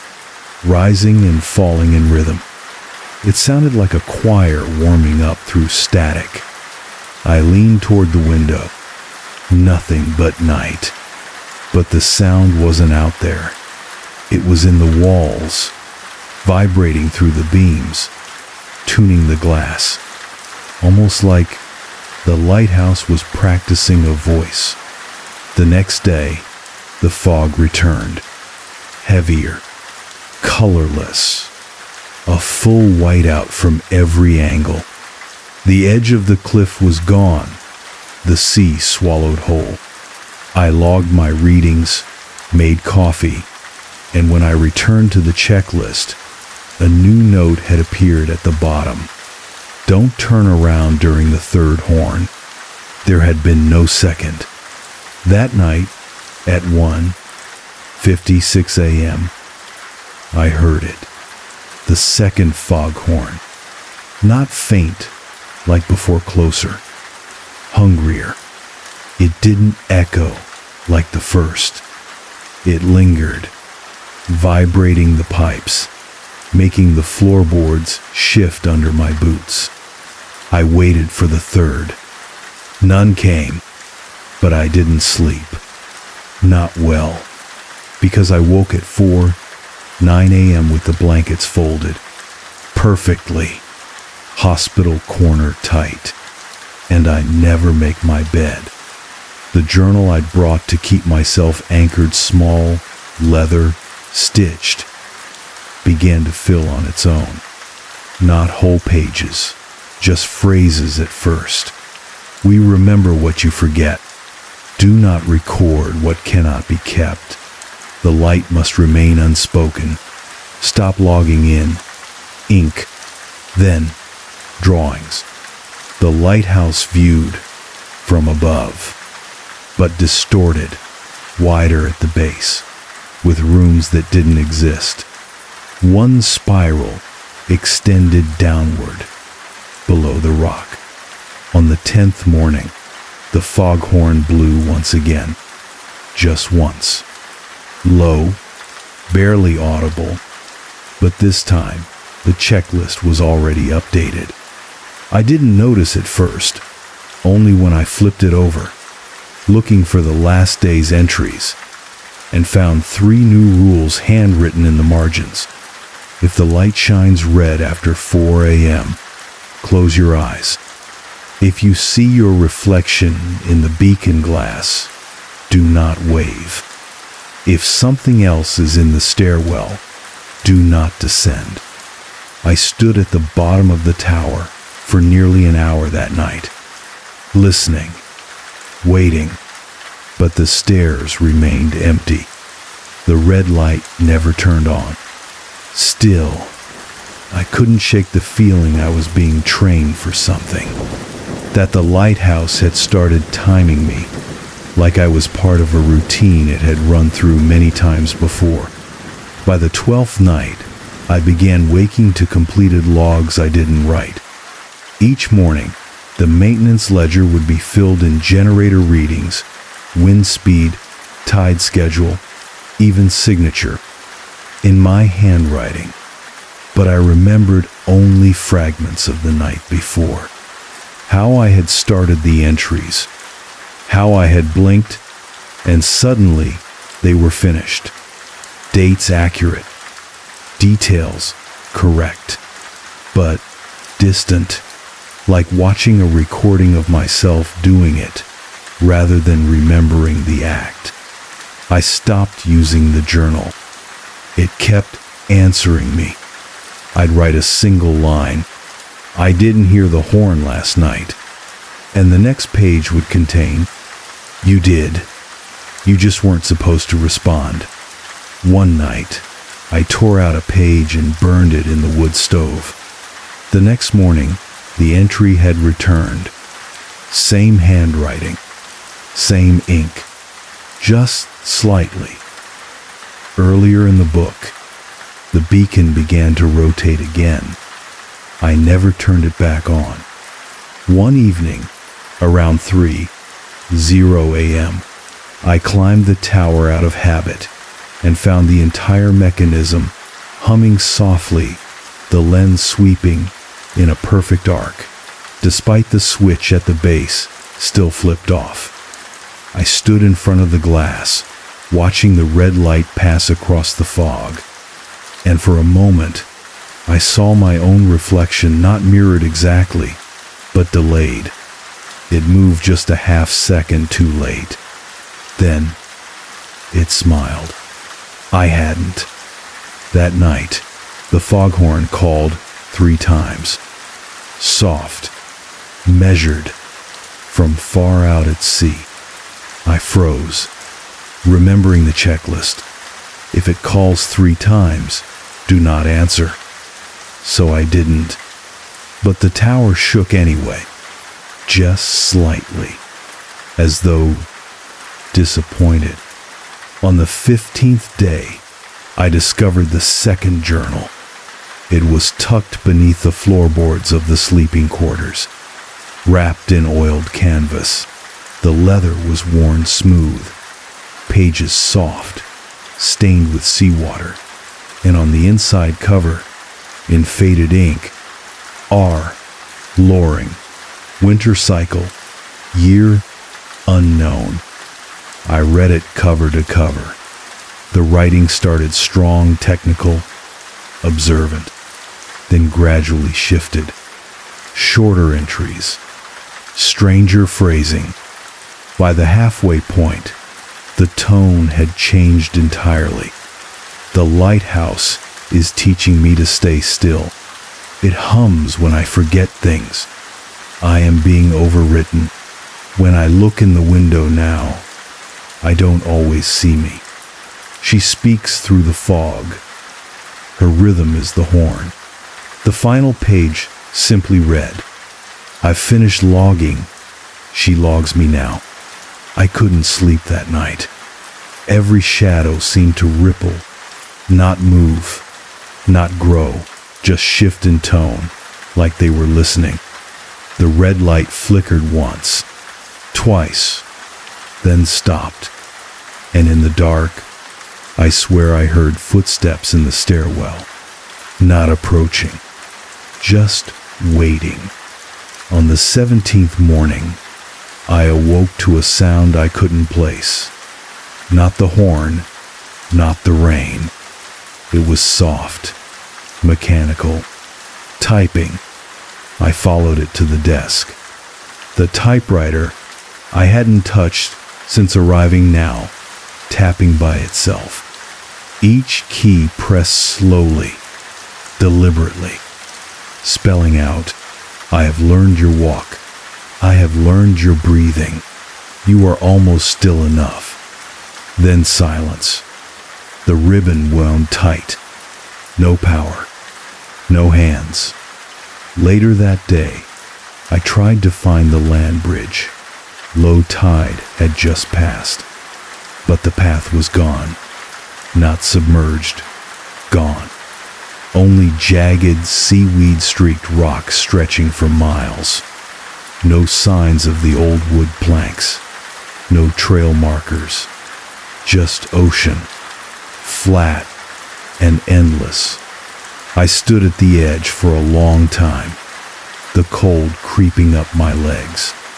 And I heard the horn, just once.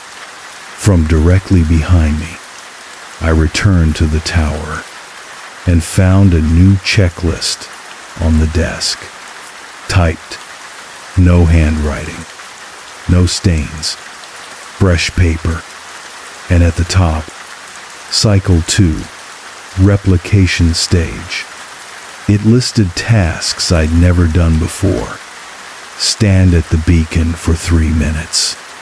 Breathe with the horn. Face your reflection. Forget. Begin. Again.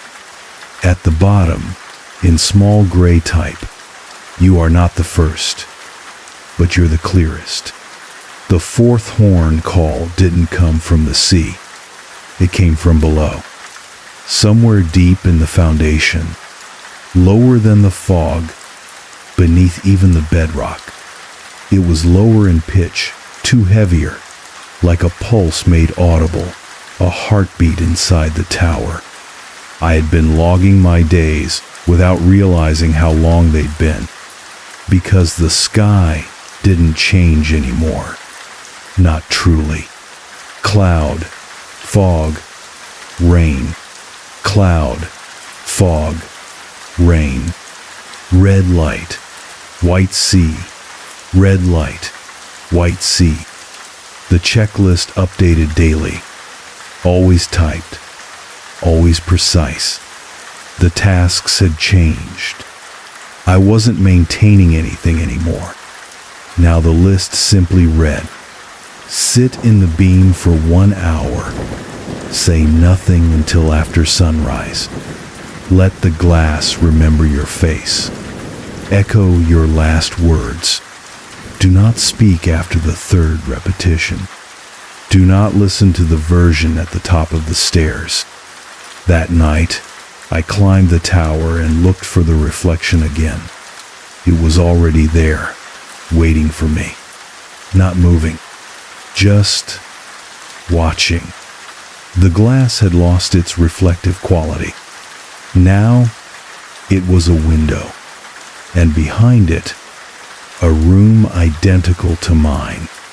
Same stairs, same lamp, same narrow lens.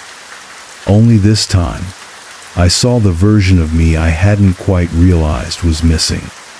Still, hollow-eyed, breathing too slow. Its lips moved. I listened, but it wasn't speaking in my voice. It was using his. My brother's.